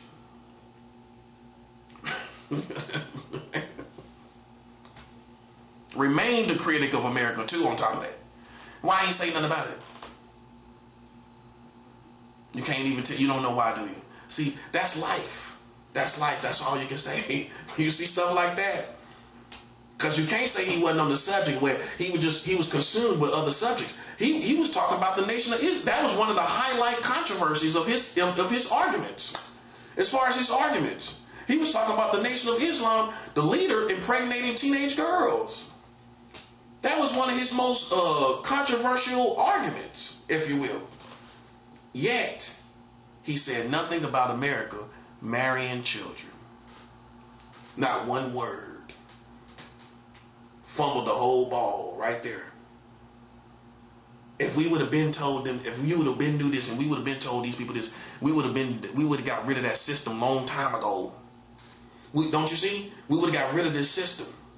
Because once the white people would even figure this out, they would have wanted a whole new system where it wasn't racist, and we would have got rid of all these racist people.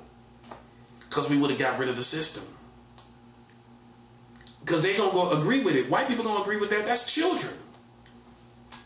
The racist white man, I'm the only one that beat him. He racist. You ain't telling him nothing. You ain't telling him, you ain't saying nothing by outing what he doing in the government or nothing. Nothing. They ain't doing nothing to him. Because that's not his value system. To beat the racist, you gotta beat him at his own value system.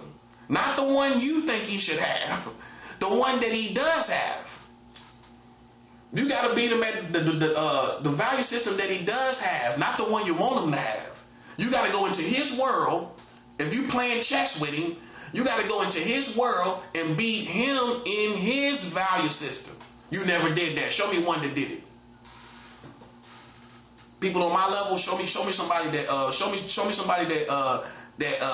successfully attacked the value system of the white American, something he actually care about. He got to care about it. You can't come in making him care about something he don't care about. That's not his value system. His value system is what he care about. Right? Show me something he care about and you defeated him. You didn't do it. I'm the only one. You can't show me one. I challenge you to find me one. Find me one leader that beat him in his own value system. Not the value system you tailor made for him to have as a human, as a good human. No, not that one. The one he has on his own without you. You go into his world and checkmate him on his own value system. Who did it? Who did it? I did it. I'm the only one. Man, he didn't care nothing about what you was talking about with racism and all the stuff you were doing in the government. And he was doing in the government. He didn't care nothing about that. He's sitting back, yeah, I think I am a bit of a racist. That's probably what he was saying. I think I am a bit of a racist. I could care less. Yeah, you're right about that information too, by the way. I did do all of that. Then guess what? I don't care about it. You ain't doing nothing to him. You didn't see it that way. Some people made a career off of something that the white man don't even care about. You ain't even listen. You got people that made a whole career off of it. You got, especially now, you got all these pro-black people talking about stuff that this white man don't care about. It don't affect his value system at all. He know he racist. So what? You ain't telling nobody nothing. And then you got people that make a whole career off of it. You getting views, likes, and everything, and he don't care nothing about that. You ain't beating him. All that you talking about is not beating him. Okay? You're not beating him. He don't care about it. You gotta find stuff he actually care about. You gotta successfully attack his value system on his terms. Not, oh, you should be a better person. You shouldn't hate us. Well, he does. He does hate you. He do hate you. And he's not gonna change, is he?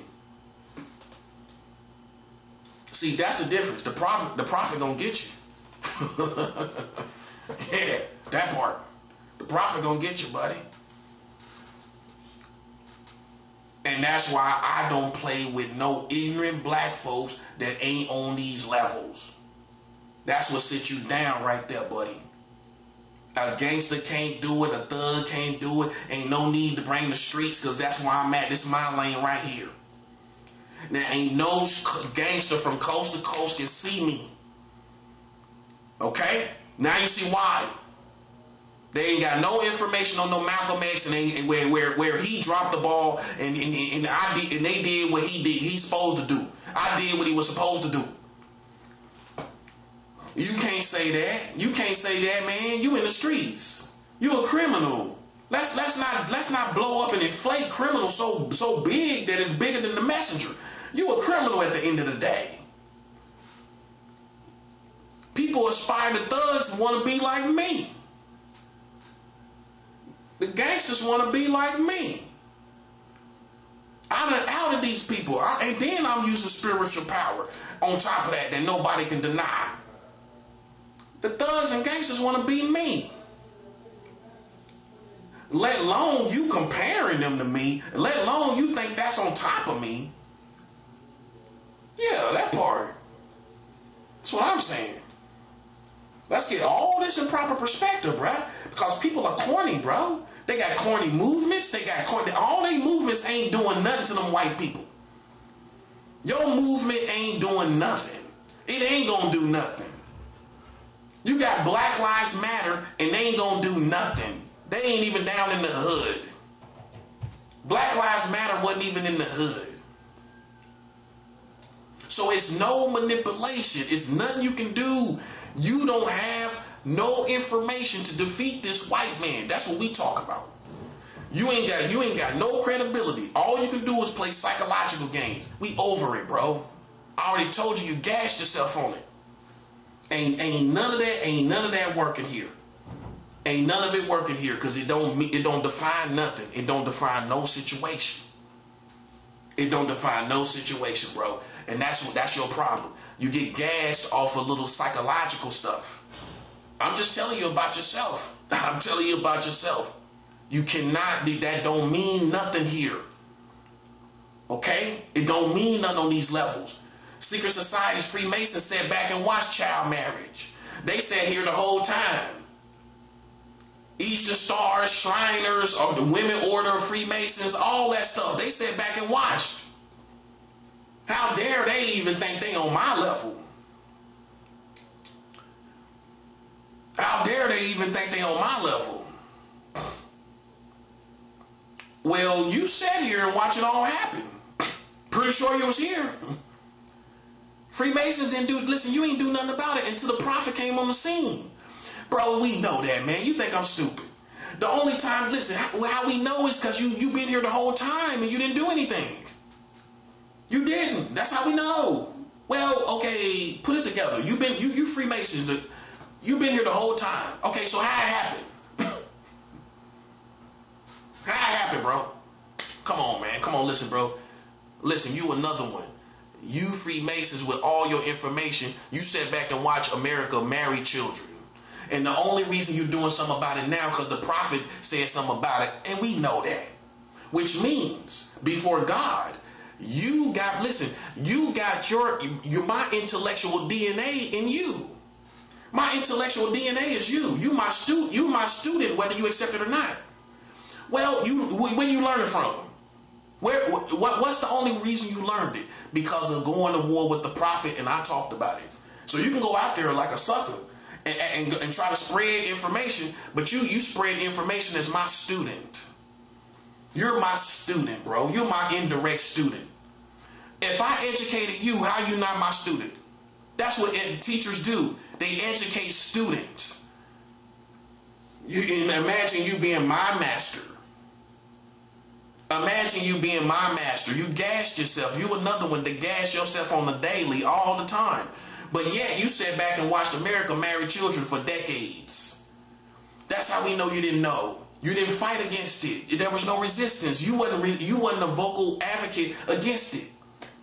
No, you wasn't. No, you wasn't. No, you wasn't. So you over there with everybody else, sucker. You ain't on my level. I don't care nothing about what you talking about. See, this information exposes everybody. This is what a prophet's supposed to do. I expose everybody. Ain't no way in the world you finna sit up and bamboozle and smoke and mirror me out of this situation. And you was the main one talking about these children, and you sitting up here with child marriage in the country. Ain't no way in the world you gonna fade me, bro. Only a retarded person, and that's not picking at retarded people, only a retarded person gonna think you can do something to me today. A real man gonna say you can't fade that man, bro. Y'all talking about all these children that whole time, and y'all sit up and watch child marriage happen, and then when he started talking about it, now you out there advocating and doing something. It's too late, because he's gonna hold you liable for the time that you went against him when you didn't know about it. That's what liabilities are, a certain place and time. When you go to court, you talking about a certain place and time, right or wrong. I'm talking about the certain place and time when you play with my integrity and you ain't know nothing about no child marriage. That's all I got to show you. I don't care what you know now. I don't care about now. I'm going back in time, just like you tried to do with me. Then you try to go back in time on me. I'm going back in time on you. Oh, you ain't know about the child marriage, did you? Okay, yeah, that part, honestly. Well, if you knew, ain't no way in the world you would have been out here. You would have been out here. You're playing with the new generation, buddy. Listen, but you ain't had your ducks in a row. You ain't got no receipts. You ain't got no information. You lose. Simple as that. You don't get no second chances. You don't get to bamboozle and play with my mind and think you can see me. Ain't no grown man honoring that. Ain't no grown women honoring that. No. Only children, teenage-minded people that didn't grow up, man-childs. Only a man-child would think you can see me today.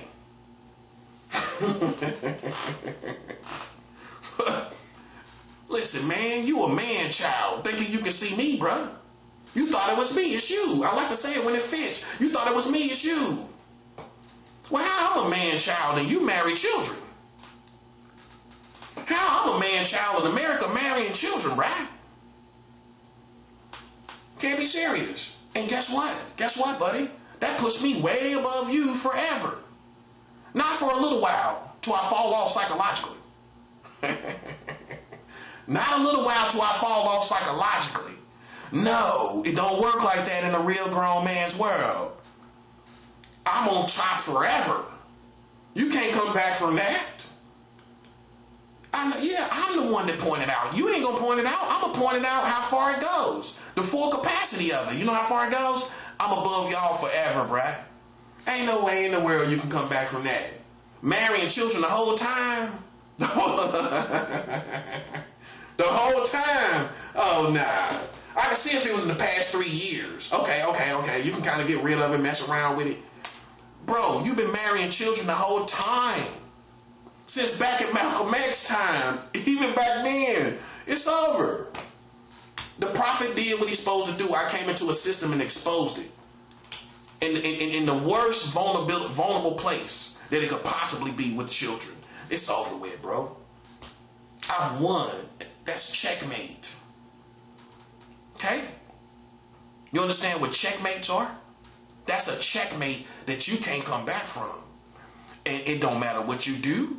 It don't matter. You can know how to play chess. You can know how to do martial arts. You can know how to play psychological games. You gotta say this for the Freemasons. You know, they think they jack of all trades. You can know how to fix cars. You can know how to fix boats. You can know how to whatever. You can be in the military, veteran military. I don't care. Military is another one that set up here and didn't even know nothing. Oh, you ain't know nothing. Ask for these veterans. They don't know nothing either. You don't want to start it with the prophet. You don't want it with the prophet, bro. I promise you don't. Under the UCMJ program, under the military program, in the military, under the Uniform Code of Military Justice, which decides the age of consent for all military personnel, you got the age of consent at 16 in the military, which means all military personnel can have sex with 16-year-old girls and boys. Go check it right now. That's another checkmate. That's for your military, your sorry military. They can have sex with 16-year-old girls and boys. That's not a man. The last time I checked, a 16-year-old girl has a child vagina, doesn't she? She don't got a grown woman vagina, do she? So there's only two types of vaginas in the world. A woman's vagina and a child's vagina. You don't have hybrid vaginas where she's almost there. No, there's no such type of vaginas. You got a woman vagina and you got a child's vagina. That's how we figure it all out. And if you happen to be talking about these children, out of everybody, you can't be putting your penis in no child's vagina. The doctor gonna say 16. Oh, she has a child vagina. Oh, she don't have an adult vagina. You have an adult penis, putting it in a child's vagina. This is what masters do, bro. You don't want to do it with me. I promise you this. I promise you, you're playing yourself. Literally. Military. You under the UCMJ program. I'm educated on even the military. God showed me everything. Even the military having sex with children. Oh, under the UCMJ program, go look. That's the installment in the military that decides the age of consent for all military personnel. They don't go by what state they're in. Once they're enlisted into the U.S. military, the U.S. military decides a certain age of consent for all military personnel. And that age is 16. That's a child's age. Boom. Military can't even play with me, buddy. You can get all the military talents you want. They can't fade that. You can't talk about children. You can't talk about that. And then they went all around the world fighting for a country that's marrying children. Why don't you tell the veterans they went all around the world fighting for a country while they bragging about fighting these low-level soldiers that anybody could beat? I mean, come on, man. Half the time the people they fought, anybody could beat them. Man, let's be real. These wasn't no real advanced soldiers they was really fighting, was it? Yeah, buddy. Half the soldiers, all the war stories you brag about, you was fighting these unadvanced soldiers. It's the truth. You were all advanced and everything. You went to another country. Anybody could do that. Look at it for what it is. They went over to these unadvanced countries, killing all these people that didn't have nothing hardly. Then they come back bragging about it. You might as well say. And you fought for a country that marries children. How you feel about that, veteran? How you feel about that? You fight for a country that's marrying children presently too. They ain't got rid of it, have they? No. How you feel? You fought for a country that marries children. That's what you fought for, buddy. Whether you like it or not. This is what puts me above you. You're bums. You're all bums. You can't play with no prophet. Gangster, soldiers, everything in between. Black folks sitting around here, sitting on the porch, ratchet, don't even know what your country doing, talking about pedophiles. Funky and ratchet. And then with them, in the black community, all these women complain about being molested when they were children. All of them. Most of them. 60% to 70% of the black community, black women, complain about being molested. What that tells you, they ain't got no room to stand up on nobody talking about no pedophiles when they got pedophiles in almost every family tree of black people. You can't even talk about it. How you gonna talk about it when y'all doing it? Bro, how I know this? I've dated black women. Most of them complain eventually about when you talk to them, when you have pillow talk, what they gonna tell you as a black man? Oh yeah, I got molested when I was a kid. How many black women told you that? How many black women told you they got molested? So then put it all together, buddy. Put it all together. They've been having sex, black people been having sex with all their women, children. So then how they gonna stand up? I can't speak for Hispanic and Latinos and what they do. I'm talking about what I seen with my own eyes. All these black women getting molested. They gonna tell you that. All of them. You date a black, date all the dudes real dudes that dated a lot of black women. What they tell you? They told you they got molested, didn't they? Yeah, that part. So how the same people gonna come out here talking about child molesters? Make it make sense, bro. Come on, that's all I'm asking, man. Come on, man. Come on. You gotta sit down, bro. You gotta sit down. Cause listen, you got Kanye West admitting that he used to suck his cousin's 6-year-old penis. He said it. He already said it. He talked about being his dad exposing him to, he having access to their pornography. He told you everything. I knew it was going on. I knew it was among the famous. I respect him for telling his story. Because I know the rest of you done been through it. You ain't gonna listen. Some of y'all gonna take it to the grave what you did sexually. You ain't gonna tell nobody, but I'm smart enough to know. You know how I know? Because I'm a human. I guess you forgot I was human too. Well, I know you taking something to the grave that you ain't telling nobody about. And that's okay. That's okay. The problem is when you come out here and act like you ain't got no secrets yourself. That's the problem.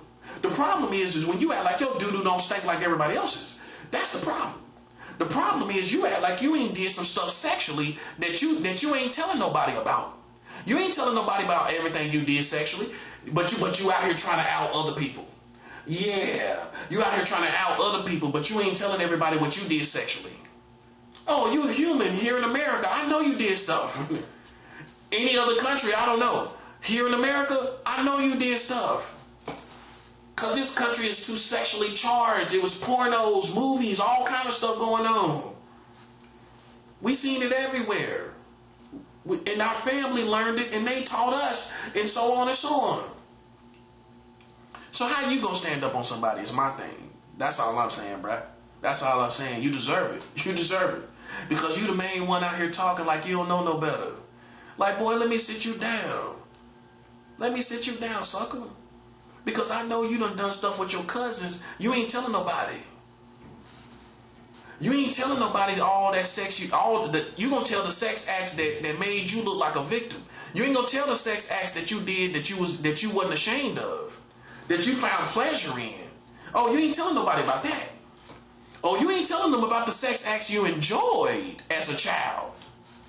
Oh, you enjoyed some of them acts. You ain't telling everybody what you enjoyed. You gonna tell us stuff that make you look like a victim.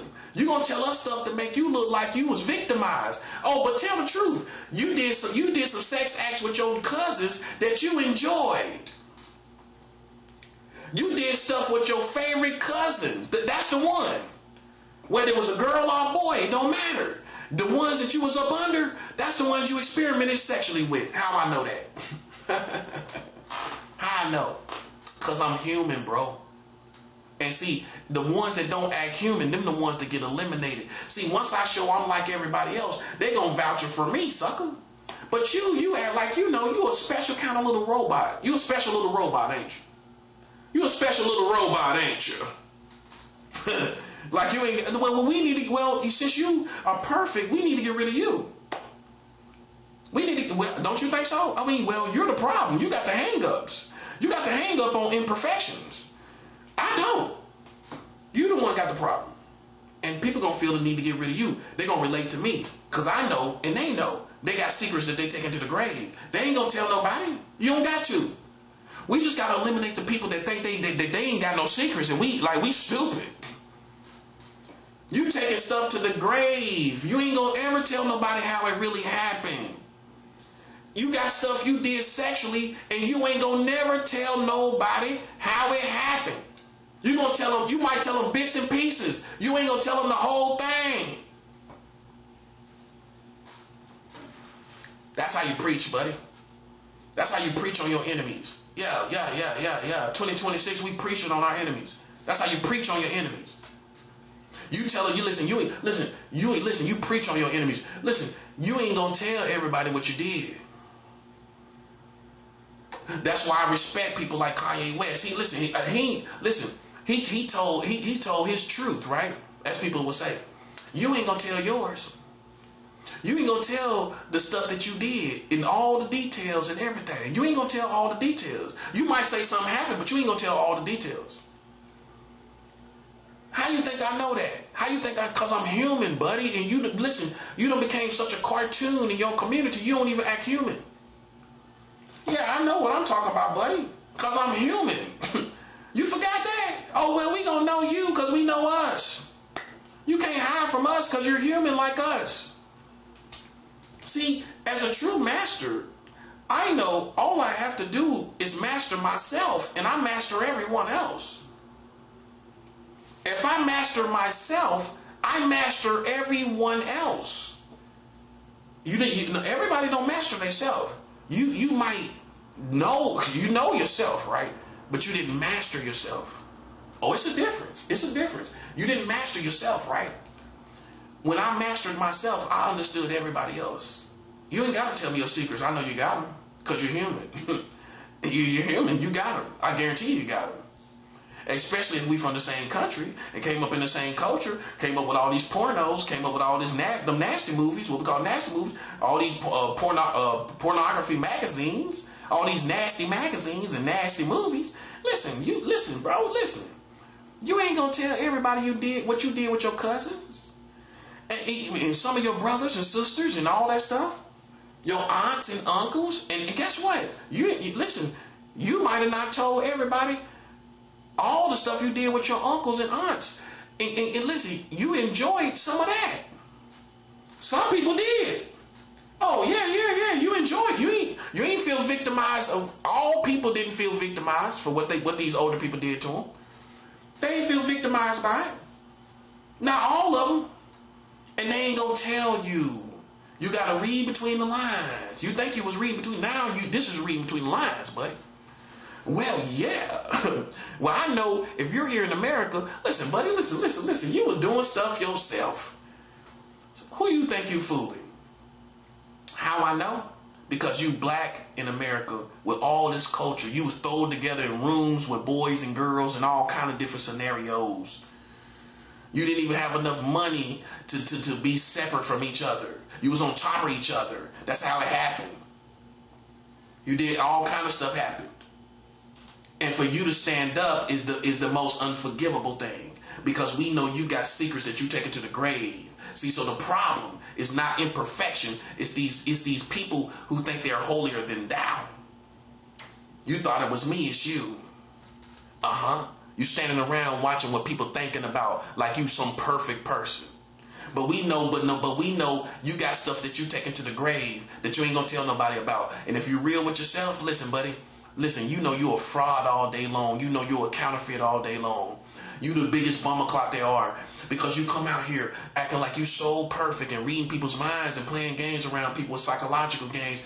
But at the same time, you got all kind of secrets with you and your cousins and family. Especially if you black. I know all about you. That's why you don't defecate on those who know you the best. I know black people like the back of my hand, no pun intended. You know how I know? Because I've dated so many black women. They all complain about the same thing. How they gonna all be complaining about the same thing?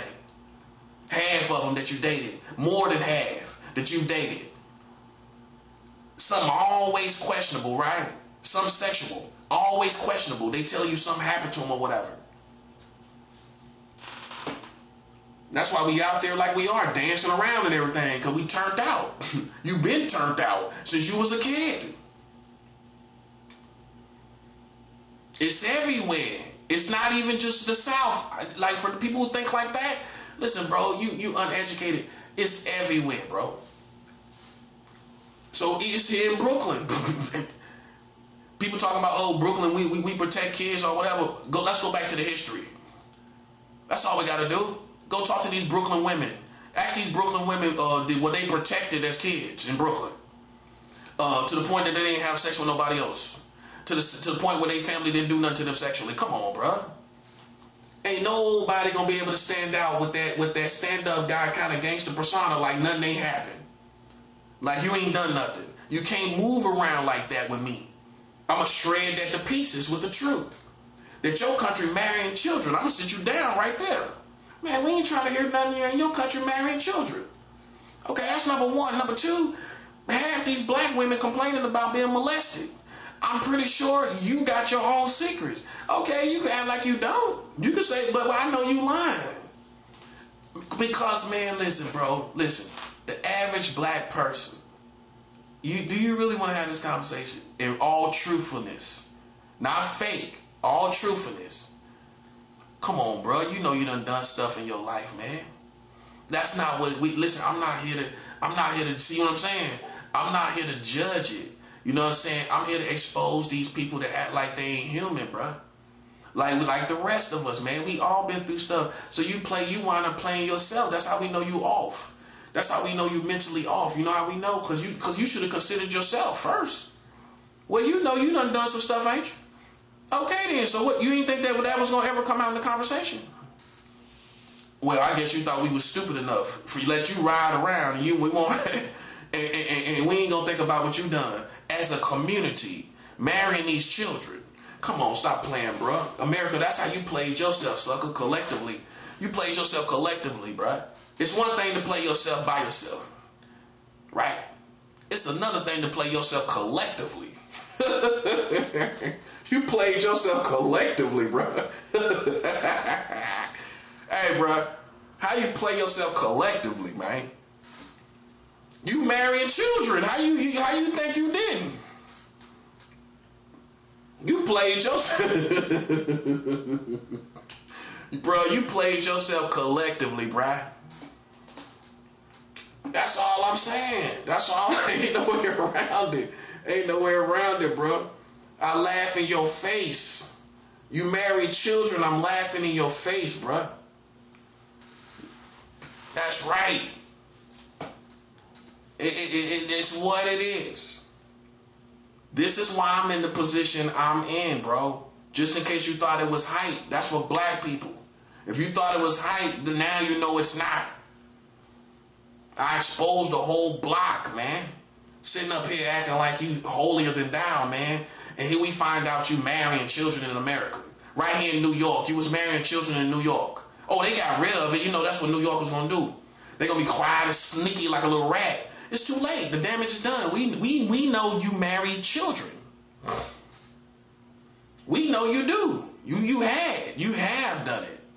You had 385 cases and 496,000.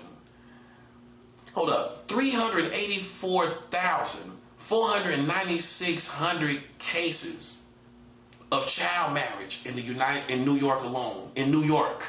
That's almost 500,000 cases in New York. If you think New York wasn't marrying no children. Marrying them now. Marrying them. 384,496 cases of child marriage.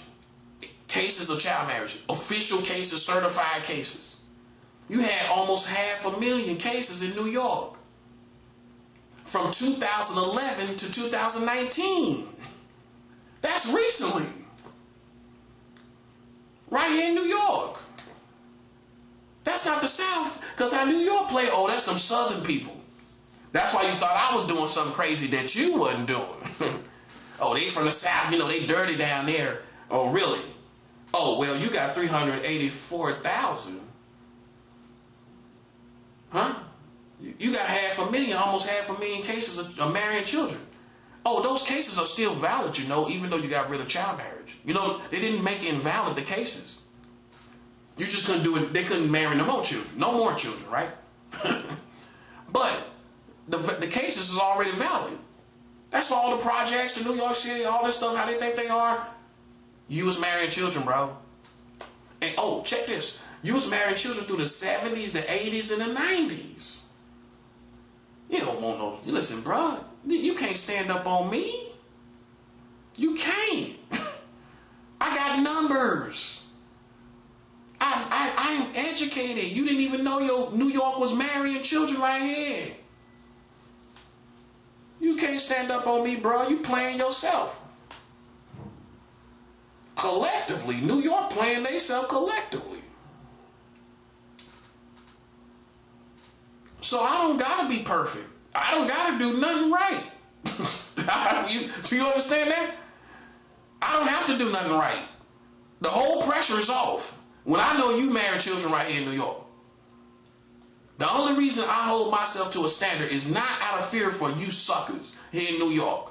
This is because I choose to live a godly life. And I'm actually not attracted to children. Okay? I can say that. Listen, I'm letting you know. I ain't attracted to no children. You tripping. I'm attracted to real grown women. That's facts, and everybody know that, bro.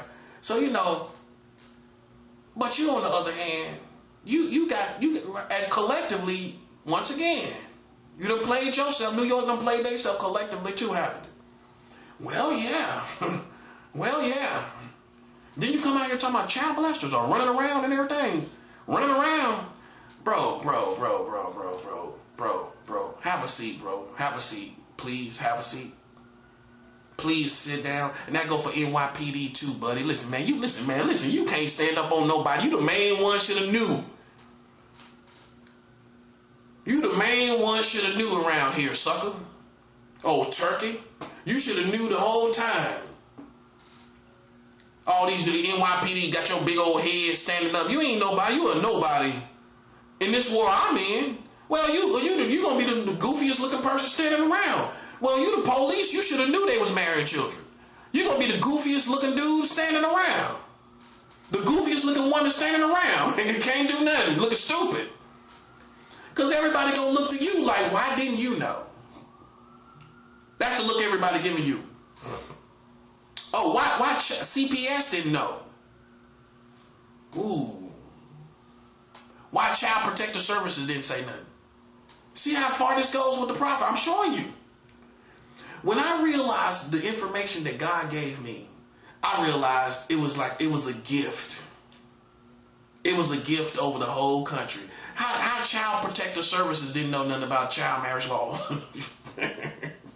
You Child Protective Services. Child Protective Services.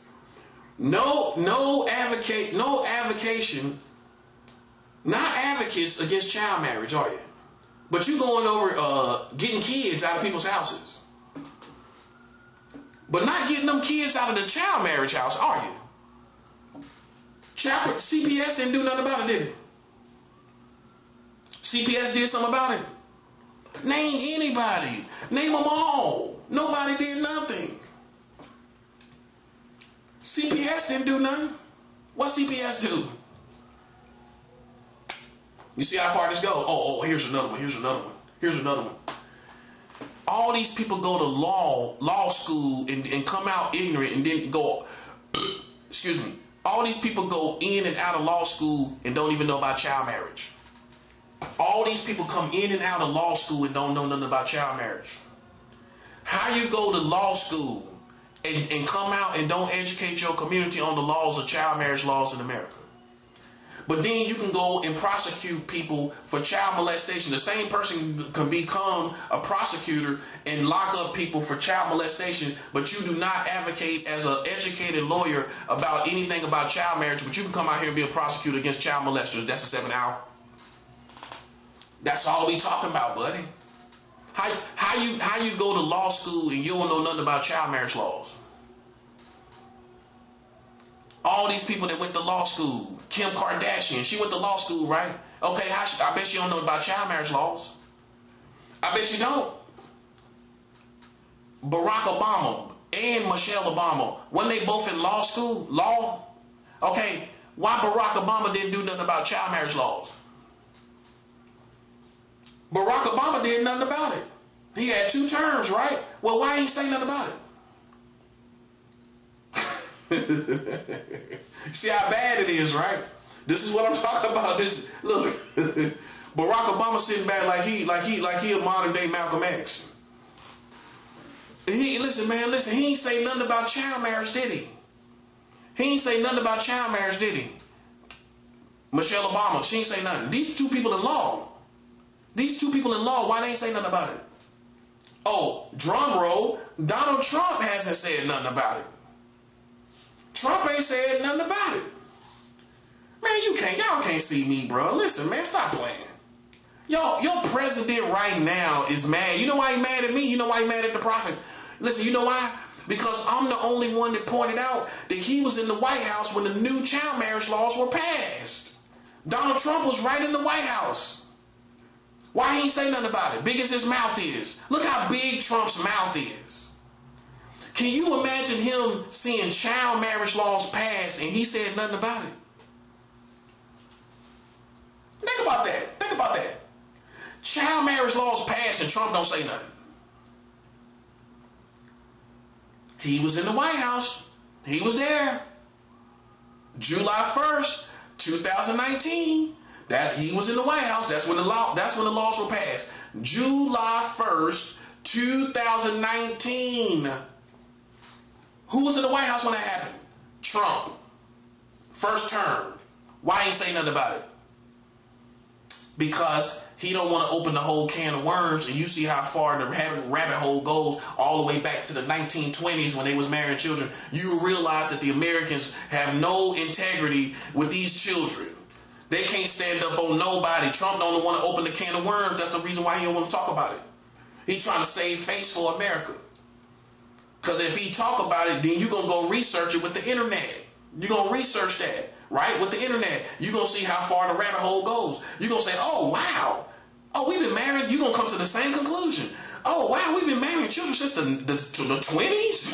All the good time when we was dancing around, all that good music, all that good time. We was marrying children the whole time. That's crazy. I've educated preachers, cops, and everything. I educated a preacher. The preacher didn't even know. I was in Denver, Colorado. No lie. This preacher came up and tried to talk to me. He didn't know I was a Christian already. You know what I mean? He came up, tried to talk to me and everything. Guess what? He didn't know nothing about child marriage laws. I showed him. I said, come here, I want to show you something. You know it's child marriage laws in America. He's like, what? That's child marriage law. This is a preacher. This is a preacher now. Got a card, got his name on it, got the whole, you see the card, he got his whole, whole little, he got the congregation with him. No, I'm serious. On his card. Right? So me and the preacher talking. This is different between the preacher and the prophet. They ain't one and the same, buddy. That was, see, now you get it. Yeah, playing with me, buddy. Woo. I feel sorry for you. You ain't got no credibility. I got all the credibility. And you ain't got none. You don't. What, on what? On what? What you gonna talk about, buddy? Man, come on, man. Stop playing, buddy. Listen, I talked to the preacher. I told him, I said, it's child marriage laws in the country. Child marriage laws? I feel like I'm in the Twilight Zone. I'm the only one, the prophet. The only one. Jay-Z didn't tell you about no child marriage laws, did he? Jay-Z said nothing. Beyonce didn't say nothing about no child marriage laws, did she? No, she didn't. When she said something about it. Alicia Keys didn't say nothing about no child marriage laws, did she? No, she didn't. None of these people didn't say nothing about Queen Latifah ain't say nothing about no child marriage laws. She ain't say nothing about it. Snoop ain't say nothing about no child marriage laws. Tupac didn't say nothing about no child marriage laws. Suge Knight didn't say nothing about no marrying children, child marriage laws. Nobody did. You name them, buddy. You go through the list, your own list of who you love. And ain't none of KRS-One act like he got all the information in the whole wide world. KRS-One ain't never say nothing about no child marriage laws. Yeah, he sit back like he got all the information, don't he? KRS-One sit back like he got all the information in the whole wide world. He don't look like he know. He look like he know everything, don't he? Hey, he ain't say nothing about this, did he? Now, how would you feel as a prophet? Wow, okay, man, look how far the rabbit hole goes. None of these people talking about it. Bone Thugs and Harmony didn't say nothing about no child marriage laws. Ice Cube didn't say nothing about no child marriage laws. Ice Cube made a song talking about a 17-year-old girl. No, he knows she's a minor. He said in the song, Nappy Dugout, he said, I know she's a minor. I know she's a minor and it's illegal. That's what he said on the song. Ice Cube said, I know she's a minor and she's illegal. The same Ice Cube that everybody loved, the household name, he on the song, you can go look up Nappy Dugout, Ice Cube the rapper said, I know she's a minor and it is illegal. Can't come back from that, bruh. Can't come back from that. Eminem, your favorite rapper. Eminem talking about masturbating to Hannah Montana. She was a little girl. Hannah Montana was a little girl. She was a teenager? She wasn't even a teenager, I don't think. Hannah Montana was a girl. That's facts. Eminem talking about on 3 a.m., the song 3 a.m., as in 3 a.m. in the morning. Eminem said on the song, on the lyrics, he masturbating to Hannah Montana. Awful, bro. That's your favorite rapper right there. Eminem can't even get away from this, bro. I got bombs from Eminem. I got bombs for him. Man, listen, I'll do one rap song diss and destroy your whole career. You talking about masturbating to Hannah Montana, Brian? That's some white boy stuff. Let a black man talk about masturbating to a girl on a rap song. Masturbating now. Showing you got sexual attraction to a girl. Eminem, just like a white boy should be. He made the mistake of going all out, going crazy like a white boy. Talking about masturbating to Hannah Montana. That's for all the Eminem fans. All the white Eminem fans. You know how they love Eminem, don't you? Them little dumb drunk white girls, them party white girls love Eminem. They love Eminem, don't they? Yeah, that's for you, buddy. Eminem talking about masturbating to Hannah Montana. Who else? Who else wanted, man? Who else wanted? Michael Jordan. Did Michael Jordan tell you about child marriage? Jordan didn't say nothing, did he?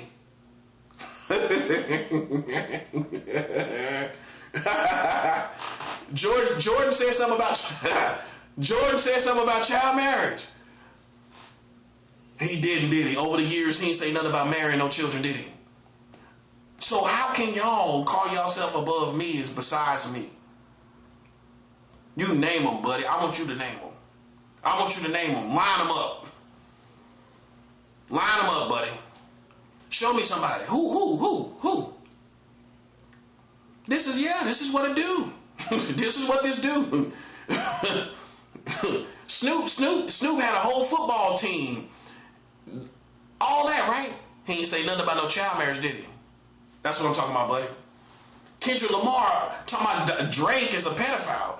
But Kendrick Lamar always talking about helping black people and all this and that, just like Drake said, act like he preaching to set the people free.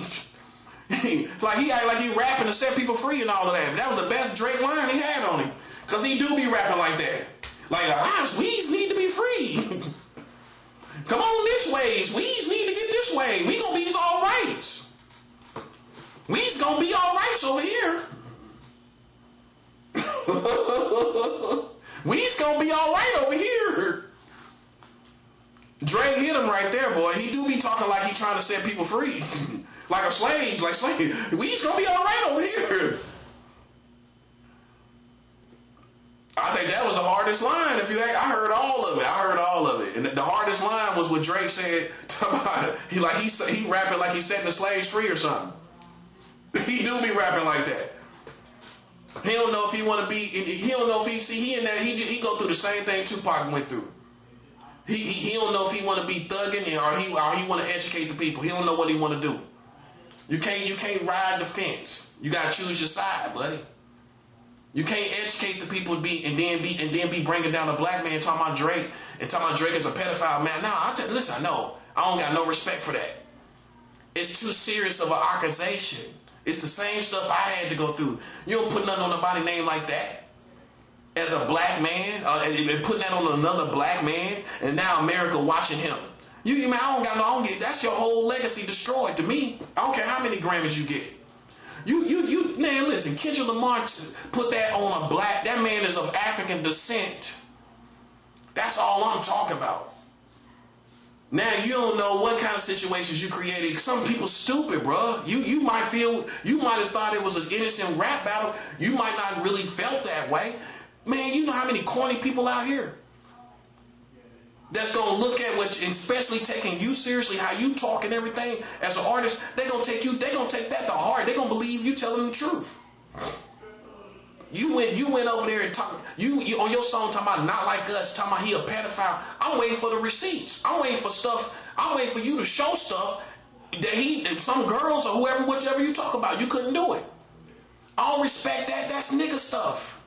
Sitting up putting that on another man's name and you can't prove it. I don't have no respect for him no more. I used to respect him. I thought he had good content, everything. Not now. You done succumb to nigga stuff, man. You done succumb to that. You know what I'm saying? Nah, you can't put that on no black man's name. See, the problem with these MC rappers is y'all wind up crossing boundaries, talking about stuff that you're creative enough not to talk about certain things. Just like Jay-Z talking about Jesus Christ in a song, like Jesus Christ represents a black pot and white crack and white cocaine and putting it together, cooking crack. He said put the white Jesus with the black Jesus on Devil is a Lie. You don't talk about Jesus in the form of crack cocaine and what it did to the community. That's blasphemous. You couldn't do it about the Prophet Muhammad. They're quick to play with Jesus Christ, but they will not talk about the Prophet Muhammad in Islam because they know them people will come out the woodworks. Them people will come out the woodworks and do something to you. They know better. They ain't gonna never put their mouth on the Prophet Muhammad in Islam. And no rap lines and no slick rap lines. You're gonna be more creative, ain't you? That part. You're gonna be more creative. You ain't gonna put your mouth on no Prophet Muhammad. Cause the Muslims ain't gonna try to hear, oh, this Jay-Z, he just saying something cool or slick or whatever. They ain't trying to hear it. They ain't feeling that. No. They feel like you shouldn't even be talking nothing about no Prophet Muhammad. And you a rapper, why are you talking about him? And I feel the same way about Jesus. See, Jesus is the Messiah. You shouldn't be putting Jesus in a rap song. Talking about the devil is a liar on that song, right? You listen to it. He says, take the white Jesus and the black Jesus and turn water to wine, some little stuff like that. And all I had to do was turn the stove up or something like that. I don't respect that. I don't respect that at all, man.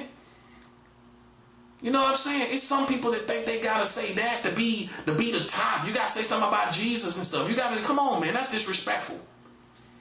You can't come back from it. You can't come back from it. You think Jesus find that amusing? You think Jesus find that hot? You think Jesus think that's hot? No pun intended. You think Jesus think it's hot for you to say him and symbolize him as crack cocaine in the pot to cook crack in? You think he find that as hot? See, that's what I'm saying, bro. That's what I'm saying. That's like an oxymoron. How you gonna make a song talking about the devil is a lie, and then on the song you talking about Jesus as crack? That part, bruh. That's why it is that. That's why I feel. I see. I can show you, bro. I can show you. Before that, I really didn't. I didn't have no arguments against Jay-Z, really. But you can't. Ain't nobody can say nothing like that, man. Cause see, and my thing is, you ain't gonna go do that with the Prophet Muhammad. That's what I'm saying. Them Muslims ain't trying to hear that. They pulling up. That's real. We know that.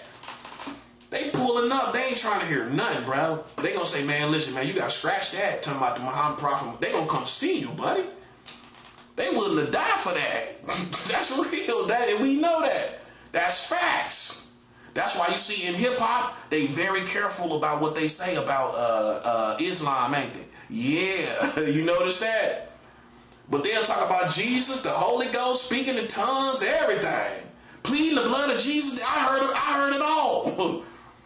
I've heard it all. But when it comes to Islam, they ain't the quietest kept, right? You know why? Because they know, man, listen, bro. They know the Muslims the Muslims go hard in the paint. They ain't playing no games, bro. You talk about the Muhammad in Islam and the Prophet Islam, they taking it personal, bro. They ain't trying to hear you just saying a little, trying to see it like an American, that's just a little slick line. You know what I mean? They ain't looking at it like that, no. They looking at it like this is rap. You shouldn't even be talking about no Prophet Muhammad. That's how they see it. Now, you will play with Jesus Christ. And he's the Messiah. I don't got no respect for it, man. You know what I'm saying? I don't got no respect for it at all. I don't care if you make a movie, whatever, nah. You gotta scratch the song, bro. That's real respect. Real respect is, I just take the song off my catalog. I scratch the song. That's what I want to hear. Other than that, man, I don't respect them. Nope. That's why. You don't talk about Jesus Christ the Messiah, bro. Nah, that's it, man. Nah, not no cocaine and cooking cocaine. That's the Jay-Z. Listen, you can't see me because of that. Nah, you can't. You can't see me, bro. I don't care how much money you got. You can't see me. Because if you was really a servant of God, you wouldn't have done that. You wouldn't have done that. If you knew who Jesus was, you wouldn't have done that. Ain't no way you can know who Jesus is and refer to him as crack. That's how we know. That's how we know who the servant of God is, who the servants of God are. Ain't no way in the world a real servant of God can do that. No way. No way. First I'm going to think about, nah. That's sin, first of all. How I'm going to refer to Jesus as sin? As cocaine and all. No. Crack cocaine? Nah. That's how we know where your heart is at. Right there. I ain't got to see nothing else. I ain't got to know nothing else. Kendrick Lamar, we expect more out of him than being ratchet like that. You know what I'm saying? That's the only reason black people got on him. Because he had to do something ratchet like that. Which some people could say that's kind of selling your soul. Because you sold your values. You know what I'm saying? First you was like a righteous rapper, kind of conscious, you know what I'm saying, aware of this battle between good and evil. And then you had to sell out to ratchetness. And that's the only reason black people really mess with him like that. Because before that, man, I heard people say from the streets, I used to like him. So when I mentioned him to like street people, they were like, man, that's just smart rap. We get it, you smart or whatever.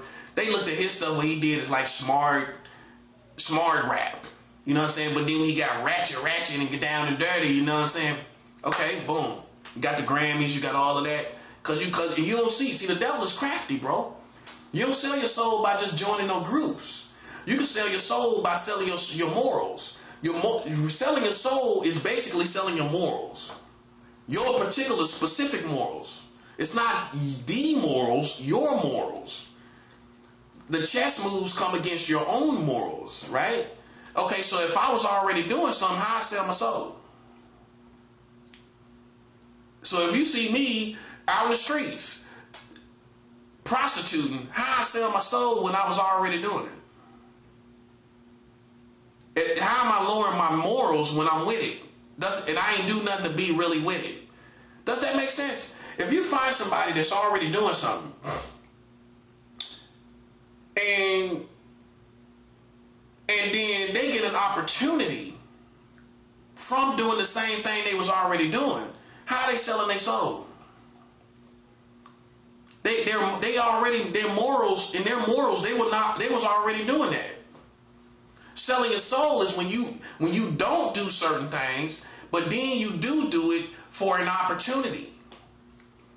If I was already doing stuff, for example, in my situation with dudes, sexually, and I got turned out when I was like 9 or 10 years old, how I'm selling my soul? I already went through it. I was already doing it. That would have to be, I never done it. I didn't get sexualized as a child. And then then this opportunity came and I did it. That's selling your soul. If I already got a history of this happening to me, that's what people gonna give me the pass already. Oh, well, he's just acting out because of what he went through when he was a kid. He's curious about what he was doing when he was a kid. He realized he didn't like it. He came back to it. He came back to women. That's not selling your soul. Selling your soul is when you sell your morals, something that you wouldn't do, and you did it for the opportunity. That's selling your soul, bro. That's selling your soul is selling your morals. Okay? So if you find a woman that's tricking and she's selling her body and her mama did it and her grandmama did it and she get in the game, you say this girl sold her soul. And how she sold her soul? Her whole family tricking. She come from that. So how she sell her soul and she come from it? She didn't sell nothing. She was already doing it. See the act of selling the soul? See the act of it? How she doing that? She already been, her family tricking. Her mom was tricking. Her mom brought her up in it. And sometimes that's the truth. So how she selling her soul? She ain't selling her soul. She ain't selling her morals. She was already doing it. So if she get an opportunity and to be with somebody for an opportunity, how she sell her soul and she was already doing it?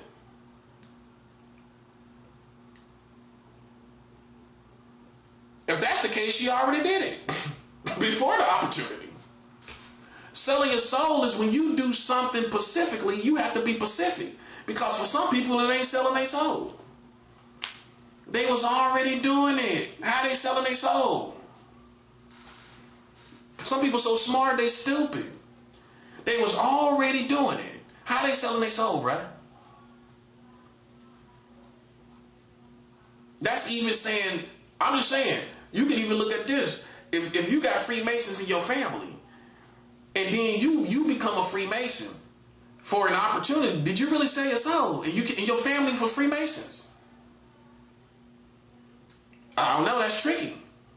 I had Freemasons in my family. I knew what Freemasons was before I even became a man. I knew about Eastern Stars and Shriners. I had it in my family. I had high-ranking Freemasons in my family. A Shriner and an Eastern Star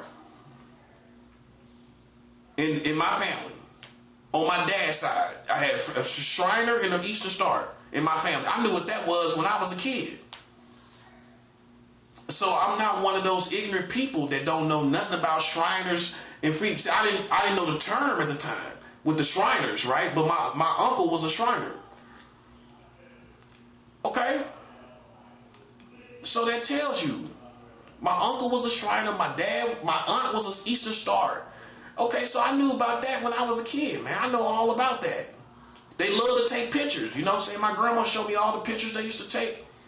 And they used to have the little red hats on and all of that. Burgundy hats. I know all about that.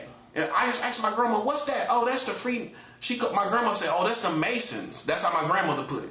She ain't never say Freemasons. She said that's the Masons. So I knew what Masons was from my grandmother. My grandmother educated me. My mama didn't tell me. My daddy didn't tell me. My grandmother told me what Freemasons were. You know what I'm saying? So I knew about that from a kid. You know what I'm saying? Now, I'm saying if people come from it, right? How you gonna say they selling their soul? They grew up around it. I live with a Freemason. He showed me his certification and everything. Y'all know about it. I don't know about it. He showed me the certification, everything. He was Freemason. He buy me what I want, give me what I want, everything, alcohol, everything. I'm chilling, living with this person that's a Freemason. Nothing happened to me or nothing. So see, if you're ignorant, you don't know. I already know what that is. I lived among them. You know what I'm saying? I had them in my family. You know what I'm saying? And then I lived with a Freemason. He openly told me he was. I didn't care about it. It's not what we doing. We not doing that. I'm drinking, turning up. I wasn't interested in it. But I lived with a Freemason. Somebody, and you know, he looked out for me, gave me money. You know what I'm saying? All of that stuff, man. So I'm just saying, I live with a Freemason. I coexist with a Freemason. I live in the same house as a Freemason. See, but that's the difference between me and you. I'm not gonna sit up and sing songs about it but you know, and harp on it like it's above God. It's not. You know what I'm saying? It's not. It's not now. It never was. You know what I'm saying? It's in its worst time now. You know, but what you didn't know was the prophet had already been around that from time I was a kid all up until when I was a young man living with a Freemason. That's what I'm saying. See, you didn't know that. He showed me his certification, everything that y'all know about it. I don't. He showed me the certification. I found no interest in it. I ain't say nothing. I didn't care about it because I already knew about it from my family, and to me, it didn't really mean nothing to me. You know what I'm saying? So that's the difference, man. You know what I'm saying? Because people sit up and act like you're ignorant. They'll think you're talking out of ignorance. I'm not talking out of ignorance. If you cross me, and that's it. It ain't got nothing to do with no ignorance. It doesn't have anything to do with ignorance. See, these other Americans are ignorant of what you stand for, who you are, and all of that. That's not the issue with me and you. The issue is you played with my lane. You played in my life, and you didn't know what you was doing. You listened to my brother that became a part of you, right? He manipulated you, and that's not what you're admitting. That's why you can't get no further. Because the truth is the truth. You was manipulated by him, and I'm smart enough to know, because God gonna show me. Okay? You got manipulated by my brother. Okay? That you ain't gonna change that narrative. I got too much information to show that's the truth. Okay? It don't matter what you're talking about. You hear what I said? It doesn't matter what you're talking about. You got manipulated. And by a woman, for a woman. That's it. You ain't gonna change that narrative. And that's where your hang up is. You're trying to change the narrative and you can't. I'm trying to show you. So it's not a matter of about Freemasons. I live and coexist around Freemasons. I'm just, like I said, I'm just not singing no song about it. Okay? I live with one when I became a man. Dude put money in my hands and everything. If he felt I was nothing, he wouldn't have done nothing for me. He put money in my hands, everything, looked out for me, anything I wanted, he bought it. That's the situation. Okay, so that tells you the credibility right there. See, people was in America already trying to show you the credibility of the situation, of my credibility. That's probably why he befriended me in the first place, to try to see who I was. Once he seen who I was, he was doing stuff for me, giving me money. I wasn't manipulating him or nothing. He seen me for who I was and seen me for the energy that I have. Okay, so I could say I got credibility with Freemasons based off that. I just didn't care. But I can even give you those stories. You know what I'm saying? Where I got Freemasons in my family, Shriners, Eastern Star, that's the women. Okay, how you think I know that? I knew what Eastern Stars was from a kid. I heard that term from a child. I knew about Eastern Stars and Shriners, everything. So I didn't demonize it like these other people. You know what I'm saying? It became demonized to me when you played in my lane. That's all. You played in my lane. I don't care what you do. I don't care what you stand for. And you don't understand the difference. So it's you that lack understanding, not me. Because you're not listening. Okay? I knew what Freemasons was before I even knew you. Okay? I had them in my family, in my close family. Okay? After that, I grew up, I lived with a Freemason with credibility, giving me money, doing for me. Right? Okay. So it's not that I don't know about Freemasons or I haven't lived long enough. I move around too much to not have met a Freemason. That's common sense. Oh, he been coast to coast. How he ain't met no Freemasons? He been on the streets. How he ain't meet no Freemasons? I did. I just didn't sing songs about it. I could have been told you this. But it didn't matter. Because to me, the whole issue was you came out here especially supposed to understand information, understanding. You're supposed to, right? You're supposed to use wisdom. How you gonna come out here listening to one side of the situation? How you gonna come out here listening to what somebody told you? It don't matter how bad it was. You should have came to me and sent spies to me and listened to everything and asked the right questions. That's what California looking at it as. You should have asked the right questions. You should have came to me, asked the right questions, and you would have found out everything you wanted to know, including my brother telling my family that I had sex with his wife. Once you figured that out, you would have knew the motive. Okay, that's it. That's the motive. You would have knew that. You would have knew that, and you wouldn't have gave nothing no more credibility. Okay, because he used these people against him, because of a woman. That's all that happened. You got played. So it's not me that's ignorant and speaking ignorance of any organization. That ain't gonna never happen. Okay? You play with me, and I don't care about the information. I don't care about what you stand for. Would you? Would y'all care about, if somebody played with you, you gonna care about what they stand for?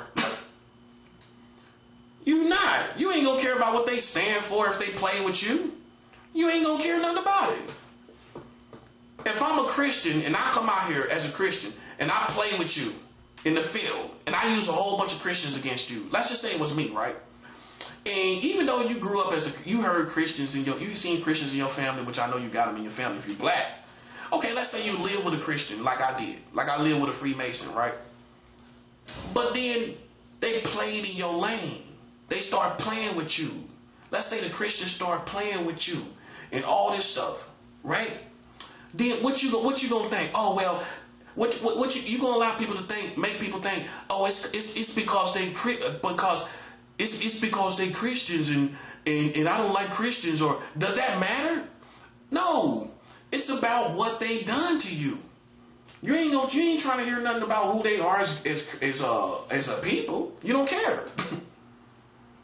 That's how it is. Like even with some Muslims, some people don't listen to Muslims because of what other Muslims done, and you ain't trying to hear none of that. You ain't trying to hear none of it. That's why some Americans don't want to hear nothing about no Muslims, because of 9/11. Even though we don't really know, they got pulled in the mix where people thought Muslims was part of it, right? Okay, we know that. Some Americans ain't trying to hear nothing about no Muslims. That it don't matter what you say. They feel wrong. They feel like 9/11 happened, and it's another example where they ain't trying to hear nothing about. It don't matter if it's ignorance to you. To them, they ain't trying to hear nothing about no Islam based on 9/11 and all this stuff that happened. They ain't trying to hear it. That's what I'm saying. What's the difference? You know, if I feel like I've been terrorized, like 9/11, you think I'm trying to hear what a group is, what they stand for? I don't care. Just no differently than people that lost family in 9/11 and they feel like the Muslims did it. They ain't trying to hear nothing about no Islam at all. It don't matter. It might sound ignorant, but it don't matter. They gonna look at what you done to them. That's all it is. So see, you played yourself. You came out here listening to my brother, in what you didn't know. Me and my brother got in the car to go shoot people. So that's my redemption for anything that he said about me. If you get in the car to go shoot people, I tell this story over and over again. If you get in the car to go ride on some people, like soldiers, right? That's what it was. It wasn't no game, right?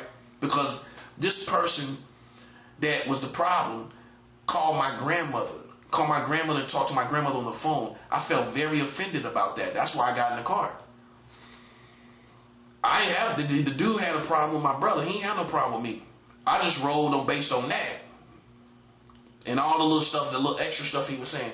So once me and my brother got in the car to go shoot somebody, that was my redemption from anything that happened between us, whether you like it or not. You don't get to get in the car and ride with guns in the car to go find somebody and then later try to dig up some on the same person that got in the car with you.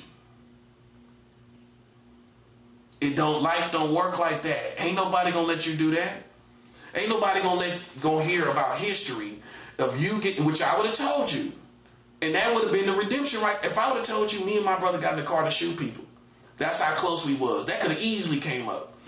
If I would have told you that, you're going to say, well, if you smart, as you claim to be, you're going to say that's your redemption right there.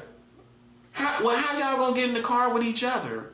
And these people going to act like, and they don't know nothing, and they going to say whatever about you and your brother, but y'all got in the car to go shoot somebody. But then he got the luxury of digging up something on you after that. No one has that luxury, buddy. And that's what I'm saying. See, you played yourself. That's what happened to you. He used Freemasons to get back at me because he knew I moved around a lot. Okay, how you gonna get back at him? You're gonna use a group of people that's in every community. That's all he did. It's easy. It's simple. All you gotta realize where people's heart is at, and it's simple what they did. It's simple to see what they did. That's all it was. All he did was use you specifically because I move around a lot. You know, I move from coast to coast because of my music. That's what to put the battery in my back. Okay, you gonna use a group that can move around. He ain't stupid. He's smarter like me, but I'm a little bit smarter. I'm a little bit smarter. Okay, and I know he know that. Okay, he used that group to follow me all around because he was mad about his wife. His wife was attracted to me in front of everybody. He felt humiliated. The whole family knew. Nobody said it, but we knew. I even knew. But I suppressed it and I let it go. He didn't. Then when I realized he didn't and all the stuff he did, that was the motive. See, I thought he let it go. I suppressed it. What else would I do? I literally suppressed it real deep, right? And I just let it, I just didn't think about it. But then the years went by and I realized, when I look back, he held it in his heart that his wife was attracted to me. Y'all got played for a woman, which for me, for black people, that's the worst taboo ever, man. Because we ain't caring about no woman that's attracted to somebody else. Listen, you can have any woman that's attracted to somebody else. I don't want her anyway. I ain't gonna want her. If she attracted to somebody else, I don't want her. I ain't like Diddy. I can see somebody else have sex with my woman. Nope. I ain't never thought about that, buddy. I ain't never thought about nobody having sex with my woman. You crazy. Especially if it was like Cassie. Good as she look. You want somebody else to have sex with her? Man, you tripping. You tripping. That's crazy. You know what I'm saying? Like, I would have never let nobody. That's the natural. That's the natural protect. How I want to put it. That's the healthy possessiveness you should have over your woman. You know what I'm saying? You don't want nobody else putting pipe while you with her. You know, after you not with her, we ain't gonna become psycho and kill the woman. But hey, while we with her, we don't want nobody else to have it. So if it was me and a woman was attracted to my brother, guess what? I really felt that way. I'm sorry, we can't make it. We can't work out. He gonna have a kid by her after he knew she was attracted to me, like he proving something to me. Stupid mistake. He didn't even have to have no kid by her. That's what make it so bad. That's what make it so bad. If I would have knew she was attracted to my brother, guess what, buddy? I ain't having no kid by you. I ain't having no. You attracted to my brother? I ain't having no kids by you. And my cousin came and volunteered this information. She told me, my older cousin, older than me, she told me, she said, yeah, it's a rumor in the family that you slept with his wife. What? So he going and telling the family this stuff. He went and told the family I slept with his woman. He was so jealous he could not resist the thought of accusing me of that. And I didn't feel no feelings towards that girl. I had 2 women during that time. I had 2 women. That's what made it so bad. That's what made it so bad. I had it going on, man. I was driving one woman's car. They stayed like less than 2 miles away from each other, just coincidentally. I had 2 women I met at my job, while I was working. Just coincidentally, out of sheer coincidence, they say like less than 2 miles walking distance. I used to walk to each one of them house. It was probably about a good mile and a half, something like that. No more than 2 miles. About a good mile and a half. Man, I had 2 women. I was driving one car. The night when she was attracted to me, I had my girlfriend's car over my mom's house. That's how good I was doing when it happened. That's what makes it so bad. It wasn't like I was sitting on the couch with no woman. It wasn't like I was like, thirsty for a female. I had 2. And they was talking to each other on the phone. That's how I had it. I had my women talk to each other on the phone, bro. I ain't have to play. A player is somebody that got to deceive women. I ain't have to deceive no woman. My women was talking to each other on the phone with no smoke, no drama. Half these dudes ain't never have it like that, bro. You ain't have it, man. My women talking to each other on the phone. What they like about me. One of them asking them what you like about him. They having them kind of conversations. Yeah, that part. I had it like that. That's why everybody said I could have been a pimp. But I'm not a pimp personality. You know what I'm saying? I was a gigolo personality. I entertain women. I'm not a pimp. You gotta be a certain personality. But women, I've been in situations where where women wanted to sell their body for me. You know what I'm saying? But I never got into it. You know what I'm saying? I could have been a pimp. I could have been a pimp at 16 years old. Well, a girl told me to come to the motel and while she will have sex with other dudes. What you think that is? What you think she gonna think I want to do when I get there? Come on. She wanted me to be a pimp. I could have been a pimp at 16. You know what I'm saying?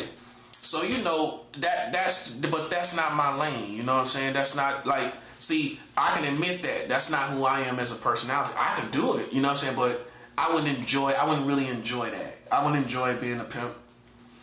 I enjoyed being a gigolo. And it's the most understood game, you know what I'm saying? A gigolo is above a pimp, because a gigolo ain't got a gigolo don't gotta deceive these women and manipulate these women.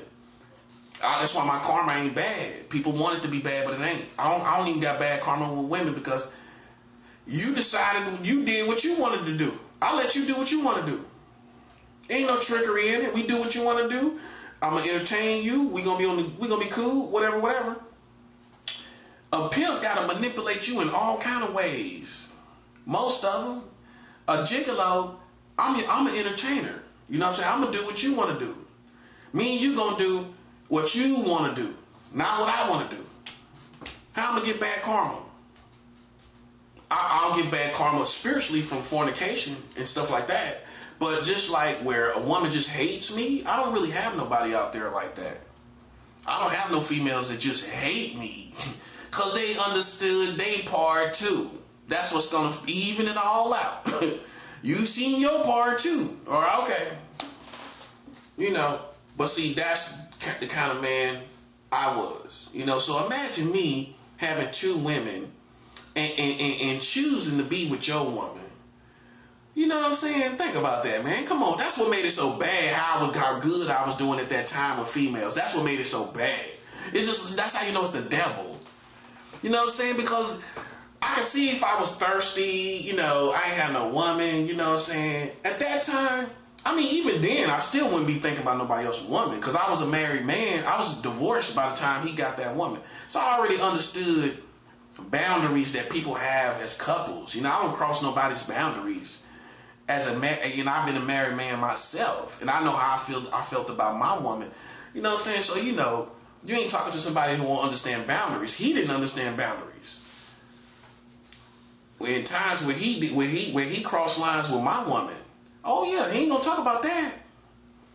When we was at a church conference and he getting food for my woman, he don't even know my woman. Remind you, he don't know my woman. He sitting up there talking about, oh yeah, she'll like this. This is my wife. This dude is getting food for my woman. This is my brother. I'll tell you this how. Yeah, man. It's a. You can read between the lines, and that's funny, ain't it? Oh, here's the punchline. He had a female there with him, right? He had a female there with him, right? So why you ain't getting food for her?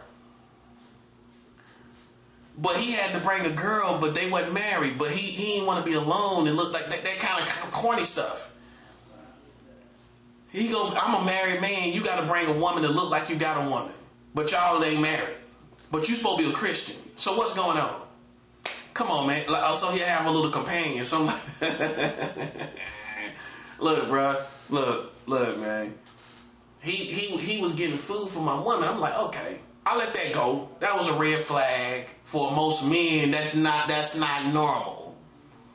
If you're at a vacation, you know what I'm talking about. This is a vacation, right? So food is brought all in the room. We in the room. The families are in one room spreading out food, right? Isn't it abnormal for you to get food for your brother's wife? That's weird. You got, and mind you, he got a woman there with him. Why he ain't worried about her? See, I'm already a married man, right? I could have tripped right there. You know what I'm saying? I'm like, okay, oh no, I ain't gonna trip. That's whatever. You know what I'm saying? Because I'm thinking probably you too young to understand. You know what I'm saying? Certain things. That's like, I'm just not gonna do that.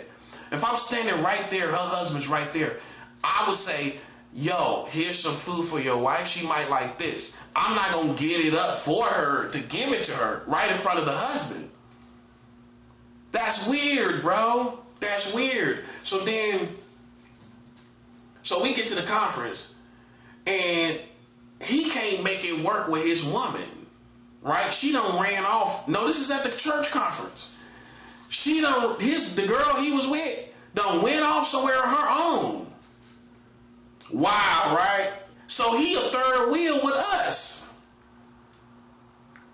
He can't even keep this little girl he brought to the conference. He can't even keep her, captivate her attention. And now he a third wheel with us at the conference. We had a Christian conference. This happened 20 years ago. This was 2006. That's why I told you I've been a Christian for over 20 plus years. That's why they don't know what they're playing with. So this is 2006. So he a third wheel at this conference, right? And so he didn't know how to carry himself. And to me, it just seemed like he was too close to my wife. I said, look, man, that was the second red flag for me. I said, look, man, I told him, this is what a man do. I said, look, man, you playing my wife too close, bro. I told him just like that. And he broke it. He started crying. He started crying. He shed tears and started crying and go tell my mom. You know what I'm saying? But you should have been with your woman. A man got a boundary between him and his woman, bro. Ain't no man gonna cross that, not even no brother. Nah, I ain't on that. I ain't one of them dudes, let my brother be all up under my woman. Nah. And this is why. This is why you have to have a healthy boundary as a couple. You don't let nobody be up under your woman like that. So I checked it. You know what I'm saying? I told him, look, man, look, you playing my woman too close. I told him, boom, just like that. He gonna start crying. Shedding tears. Right there at the conference. He shed tears right there. I'm like, man, bro, listen. You ain't know no better because you wasn't a man. You was still a boy. Because if you was a man, you would have understood the healthy boundary a man has with his woman. You would have went and found your little girlfriend. You wouldn't have been playing, you wouldn't have been around us as a grown couple. You would have found your woman. You would have found your girlfriend. And just, even though y'all wasn't together, you would have played it like that. You ain't gonna bring her there and let her run around. I'm gonna check her. I'm gonna find her and check her. Okay, is there anything funny between me and you? Okay, well, let's check this right now. You know, I ain't gonna let you run around the conference and then, you know, you got this funny energy. See, that's the man I am. See, nah, I would have went and checked that, right? No, I'm gonna go check and see what it's about. Yeah, you ain't gonna run off on me, and then I'm just over here with my brother and his wife, and I'm not gonna come check and see what you about and what's going on with you. No, I'm gonna come see you. I'm gonna go find you. Now I'm gonna be on my own little escapade. I'm gonna go find you, and me and you gonna talk. Okay, is everything good? Because you're here with my family. You're here with me. We brought you here, right? You didn't come here on your own. Okay, so then are me and you good? Are we good? Okay, I just wanted to know. I just wanted to know because you running around like on the demon time, like you tripping. Okay, like I'm just saying, I want to make sure you good. Okay, you good? Okay. Because you came here because of me, right? Okay, I just want to make sure you good. No, that's real. Nah, I don't feel bad about it at all. See, this is why I ain't never let no woman run over me. Cause see, I had girlfriends from a young age. I think when you have girlfriends from a young age, you easy to dismiss a woman. You ain't gonna be no psycho. See, if you start getting women at an older age, them dudes become psycho because they ain't never had no woman. You know what I'm saying? You date women at a young age, you can dismiss them. You start dismissing them. I done broke up with women. I done broke up with girls when I was a kid. I broke up with them. And I went through stuff with them cheating and everything like that. I've been through that when I was a kid. So by the time you become a grown man, you ain't tripping about no woman cheating on you. I ain't losing my mind. If she do, and listen, life goes on, bro. Life goes on. I ain't tripping for no female. You tripping. See, that's how we know who's a man, who's not. I'm not tripping for no female, bro. You should have more self-respect. You don't come out here for no female. No. And then she attracted to another man. I can see if he did something to her or something like that, right? He raped her or something. But she attracted to him. That's what the smoke about. Oh, bro, you a sucker, bro. See, I'm gonna tell you what it was. You was a late bloomer. You know what I'm saying? You ain't really have no woman up under you every day like I did. I had females. Listen, bro. Difference between me and my brother, I brought a girl to the house and had sex with a girl in the house. And it was good. That was my grandmother, though. My grandmother let me bring a woman to the house, a girl to the house. So I was a little more advanced than my brother. I could bring a girl to the house. You know what I'm saying? So it wasn't no nothing like I was spoiled. I was cool. I was just cool. I asked my grandma, yo, can my girl spend the night? She was like, yeah, okay, so boom.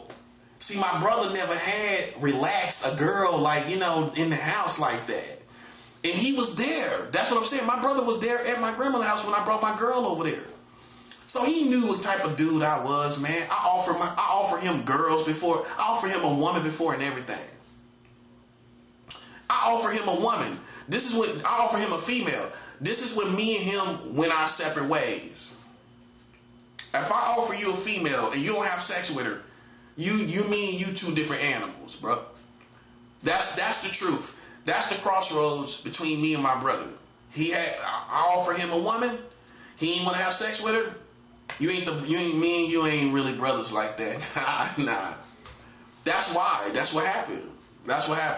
If I could pinpoint where me and my brother went down two different separate roads, it was when I offered him a beautiful, nice girl, right? That was older than him, and he turned it down. What you gonna think? Nah, that's me. As a kid, you gonna think, nah, that's a sucker. You ain't gonna think like a man, you gonna think like a kid. That's a sucker. I don't. That's why from that point on, we never was really on the same page after that. I suppressed it, you know what I'm saying? He your brother, but we ain't the same type. You feel me? Like, nah, we ain't the same type though. We brothers, but we not the same. And that proved it. You know what I'm saying? If I offer you a female and you don't smash, but the homies did, but you didn't, and you supposed to be my brother, but you don't smash, nah, you ain't the same type of homie. You ain't the same type of dude that I am.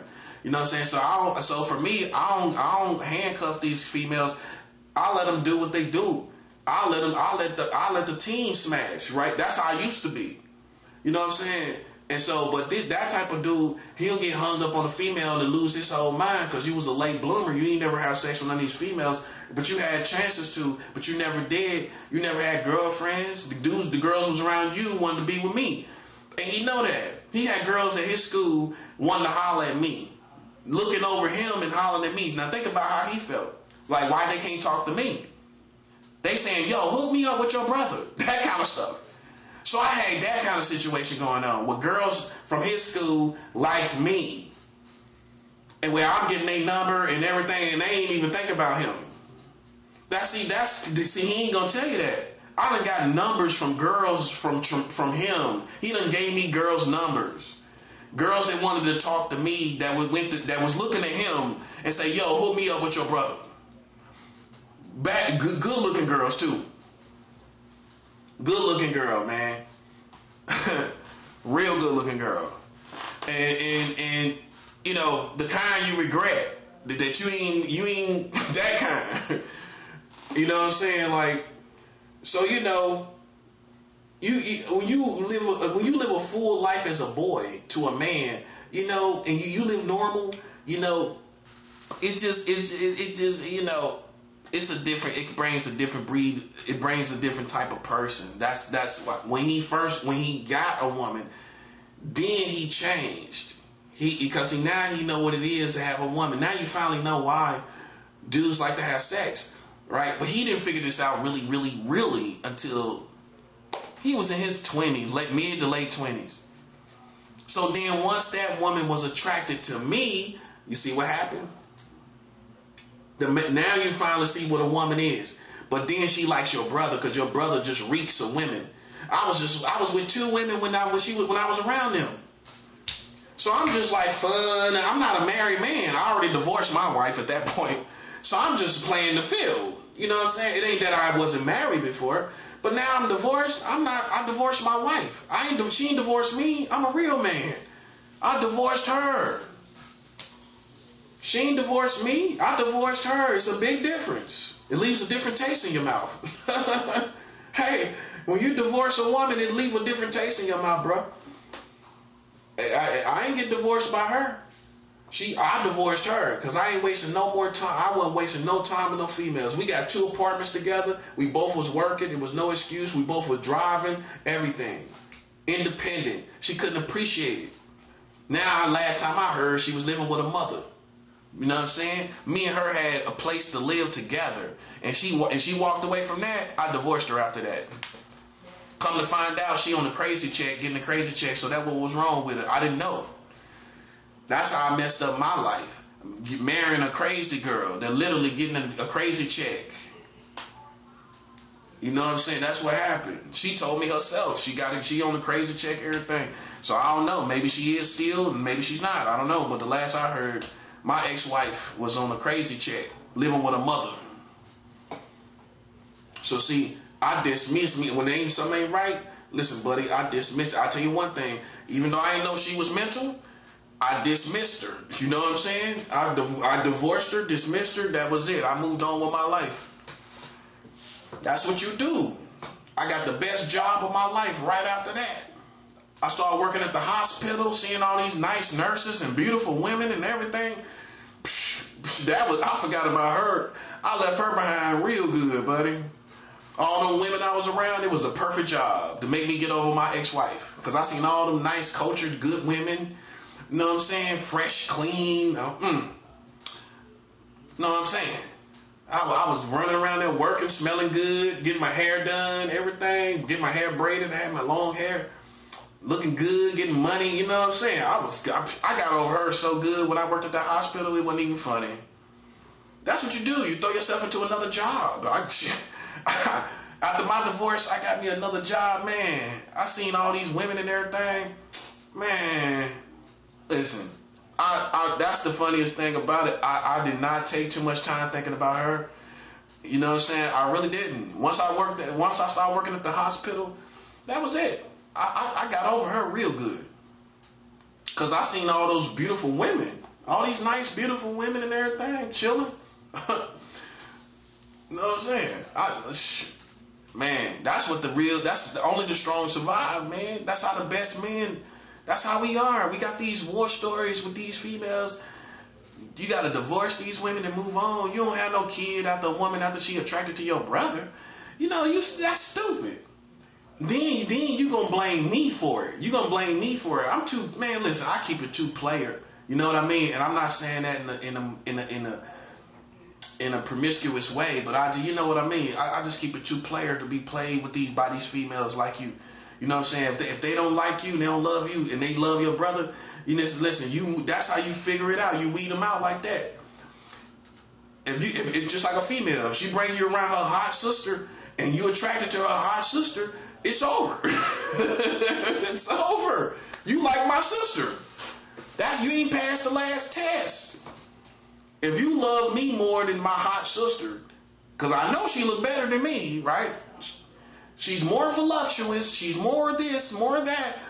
If you don't pass that test of love and you got this sexual friction between you and my sister, then you don't love me. You can't. How you gonna be out in the world with all these other women if you can't pass this test? So that's how he should have looked at it. Like, okay, I weeded her out. Thank you. My brother saved me years of heartache because this woman was attracted to him. Boom. Say no more. Listen. Show me what I needed to know. That's how you should have looked at it. Instead of trying to save face, getting your ego in the way. And the truth is, you can't make no woman love you, bro. You know what I'm saying? You can't. So you ain't saving no face. You really ain't. Because what's done is done. In these games like that, if a woman is attracted to another man, boom. Listen, you make it worse by trying to save face. You show how much of a sucker you are trying to save face. The best thing you could do is dismiss her. That's how you win. Show her you ain't got no heart. Boom. Not in that situation. We done. You was attracted to my brother? It's over with. I dismissed you. You are dismissed. Like that song, Walking in the Rain. I saw you and him walking in the rain. You are dismissed. I started to run up on you and do a Rambo. But nah, I chilled. See, that's a real man. That's what song you need to listen to, sucker. Walking in the rain.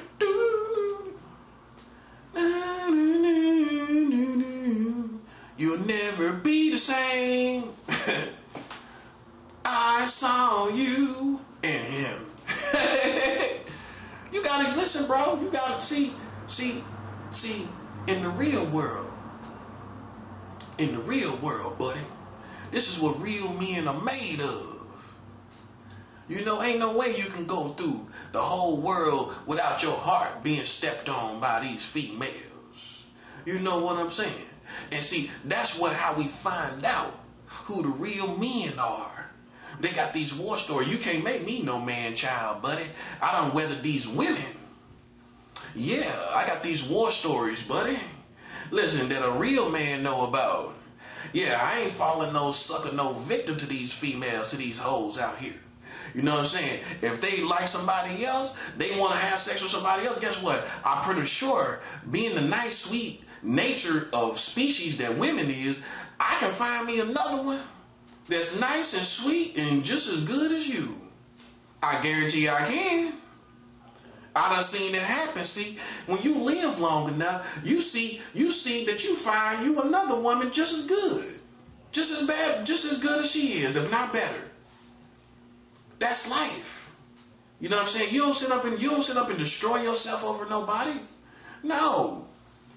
That's when you played yourself. Now see, when you grow up, now you realize it. Boom. You played yourself, bro. Because you're supposed to have more self-respect. If she attracted to your brother, you should have left immediately. Pronto.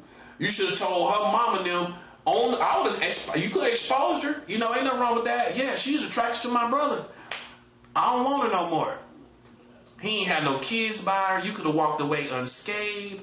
Everything. Stupid. See, you ain't had no real man talk to you about these women. See, I could have talked to you because I had already been divorced by the time you met her. So any little problem, if you would have told me that, I would have knew. Because a man is a man, and a man know when his wife ain't done the right thing. He know when another woman ain't done the right thing. So I knew when it happened, when she was attracted to me. Okay, but I suppressed that and let it go. But you didn't come talk to me. If you would have talked to me, if you would have came and talked to me, I would have told you right then, bro. Hey, listen, you can't. If you can't live with that, I would agree with you. Yeah, she was attracted to me. Everybody's seen it. My mom put it like, oh, she can't control her own thoughts, right? Okay, so when she was attracted to me, you know what I would have did? Me and you would have had that conversation. If you was a man, you would have came to me. Yeah, she was attracted to you. I seen it, right? Okay, boom. I would agree with you. I would have said, yeah, I seen it. I seen it too. But you decide if you want to live with that or not. That's you. Me, I ain't gonna push up on. Of course, I wouldn't do nothing to jeopardize your situation, but it is what it is. What's been done can't be undone. You know what I'm saying? You got to be willing to live with that. If you can't live with it, then listen. And most men can't. Most men can't live with that. If your brother is attracted to, if she attracted to your brother, you can't live with that. I would have understood. I would have, no.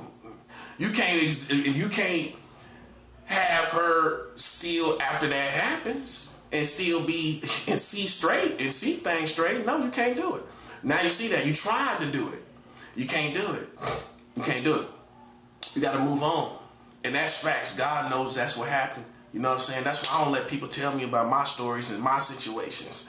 I don't let nobody tell me what happened. I know what happened. That's what happened. So y'all got pulled into it and got played like suckers, not knowing nothing. You know what I'm saying? And that happens all the time in the black community. You know what I'm saying? These people come into the game, you know what I'm saying? You ain't no threat to me, bro. I keep weapons on me. I got mine now if you want to get busy. You know what I'm saying? And that's real. And God knows that. You know what I'm saying? I can come get with you if that's what you want. You know what I'm saying? But I'd rather keep it player, you know what I'm saying? Especially when I know what it's about. Think about it. You gonna have that laid back because I know what it's about. It's about a female, so why I'm gonna be aggressive about it? Makes sense. I know what this is about. This is about a female. You know how possessive black men are over their women. Let's keep it 100. You should have thought about it. Okay, well see, these white boys don't know. These white boys don't know. A black man know how possessive a black man is, another black man is over his woman. Oh, it could easily be about that. But see, the difference between me and him, this is what you ain't know. This is how I know. This is the punchline. This is how I know this is what this is about. He told people in the family that I slept with his wife. Boom. That's the receipt. That's the receipt. That's the receipt. He gonna go tell other people in the family that I slept with his woman. That's how insecure he was. That's how bugged out he was. Number two, it gets worse. He tried to have sex with one of my women. Oh yeah, that's it. You tell me that ain't what it's about. And my brother's out of character where I offered him a woman, he ain't have sex with one, but he gonna go behind my back and try to have sex with one of my women? Of course that's what it's about. Of course. It ain't about, I don't care what else happened. That's what you did, and that's what it's about. And I care about what it's about. I don't care about random information. See, that's what you got to get off of, the random information. Because like I told you, me and my brother, I redeemed myself with him regardless of whatever else because we got in the car to go shoot somebody. Okay, so that's covered. So the past is covered. Because me and him got in the car to go ride on somebody, right? Okay, so the past is covered. Got that covered, right? Okay, boom. So what happened after that? After you and your brother got in the car to go shoot somebody. Okay, so that's your redemption to your brother. You was there for him to go shoot somebody. So you think I'm going to let you bring up something he talking about? When I got in the car to go kill for him and with him? No. No, buddy. In a perfect world, you could do that. Not in the world where I got in the car and risked my freedom. Me and him risked our freedom to go kill somebody, and then I'm going to let you bring up with him some stuff he talking about in the past. No, sucker them suckers. That's what I'm saying. So then after that, he tried to have sex with one of my women, and she came back and showed me the receipts. My woman did. She brought me all the way to her apartment. She didn't tell me in the car. She wanted to make sure she got with me again. So we got all the way to her apartment, right? She said, yeah, your brother tried to, how she put it? Your brother tried to, your brother tried to talk to me. What did you do? What's going on with you and your brother? What did you do to him? Like, huh? I'm like, I'm just coming back from New York, right? Well, I just came from LA actually, but I had lived in New York most of the time that I was away. So I wasn't really even close to him. So I'm like, she like, yeah, what happened? Because he tried to text me. I'm gonna show you. He tried to text me and have sex with me. Some way she put it. I'm like, what? I'm like tripping because this type of dude don't even have sex with other. I offer him a woman, so I ain't a jealous brother. It wasn't no civil rivalry. How's a civil rivalry and I'll let you smash one of the girl that I'm with like a homie? We ain't had it. A black dude ain't gonna be on no corny civil rivalry. That's white boy stuff. You know what I'm saying? You gonna let your brother smash the same woman you with? You know what I'm saying? That's how I was when we was coming up. You know what I'm saying? That's how I was. So for me, this same dude that like, okay. So she showed me the text. I can tell you when it happened. October 21st, 2014. Boom. I can tell you the day, the month, the day, and the year. That's when it happened. October 21st, 2014. He texted her, oh, I want to see that big clit. He talking about her clitoris. That's how graphic the text was. And that girl was so tasteful, she wasn't gonna feel that. She wasn't gonna feel that. No. She had too much class. You came at her talking about her clitoris? You coming to a woman with class talking about her clitoris, but hey man, she showed me the text and everything, couldn't deny it or nothing. It was his number. So you know what I did? I kept it play. You know what I did? I said, this is what I want you to do. Because me and her was back together, making love and all that again and everything. I said, so a couple of days went by or something like that. I said, this is what I want you to do. I said, I want you to call him in front of me. I ain't going to say nothing. See, this is the difference between a man and a boy. Okay? You tried to have sex with my woman. It didn't work. Okay? She came and exposed you, showed me the text, everything. She could have kept it low key and got back at me doing that. She showed me the whole thing, exposed the whole thing, buddy. So guess what I did? I said, you know what? I want you to get on the phone with him and call him in front of me and tell him you with me. That's what she did. That's how I did. That's how a man did it. That's how a man do it. She got on the phone, told him, yeah, I'm with Marcello right there, right? She told him like that, I'm with Marcello. Boom. Hey, I ain't say nothing. I ain't laugh. I ain't say nothing. I said in the back like a G. I said in the back like, nah, I just want to see you tell him. See, he don't know that happened. He think he just got a call from her. He didn't know I was there. He still don't know to this day I was there. I sat back and watched her call him in front of me. So then he started arguing with her, calling her ugly and everything. Yeah, same woman he tried to have sex with though. Playing yourself. You try to have sex with her, but she's ugly. Yeah, wind up hurting her feelings and everything. She wind up crying about that. That's what I'm saying. Look how much of a scumbag that is. Then my mom had to get a restraining order to get him out her house. He wouldn't even leave on his own.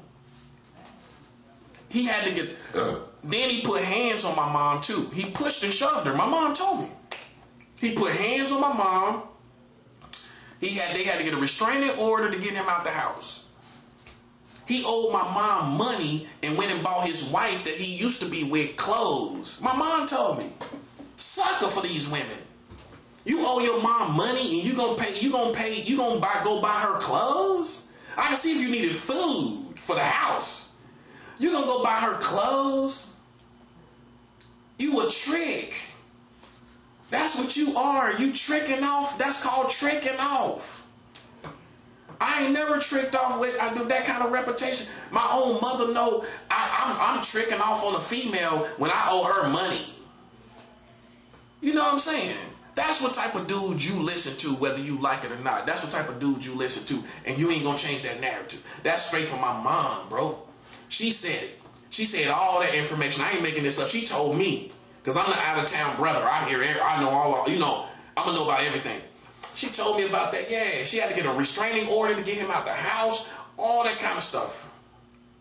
You got to get a restraining order to get out your mom's house? You a trifling person, bro. You ain't the man I am. My mom want me to stay in town. She want me to stay in town. I'm the one always leaving. I'm the brother always leaving. She got to get a restraining order to get him out. That's what kind of brother he was. So, man, see, I can't nobody tell it like the family. You thought it was on his side. You should have listened to me. You should have came to me.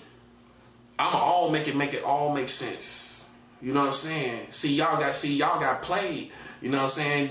It's just what it is. That happened all the time in the hood. You go in the hood, if you from the hood, you done got played at some point. These white folks don't know how I feel to get played. That taste in your mouth when you got played. You got played, bro. That's all it is.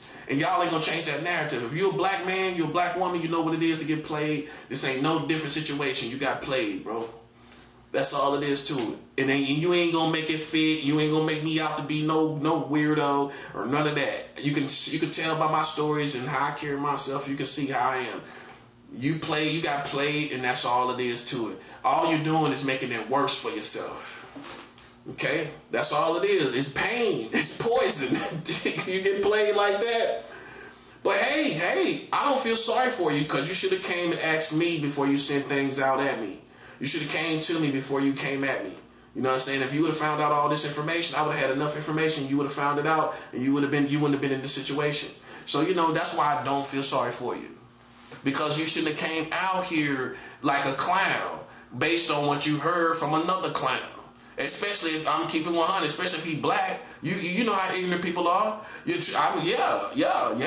People are, and it applied to this situation.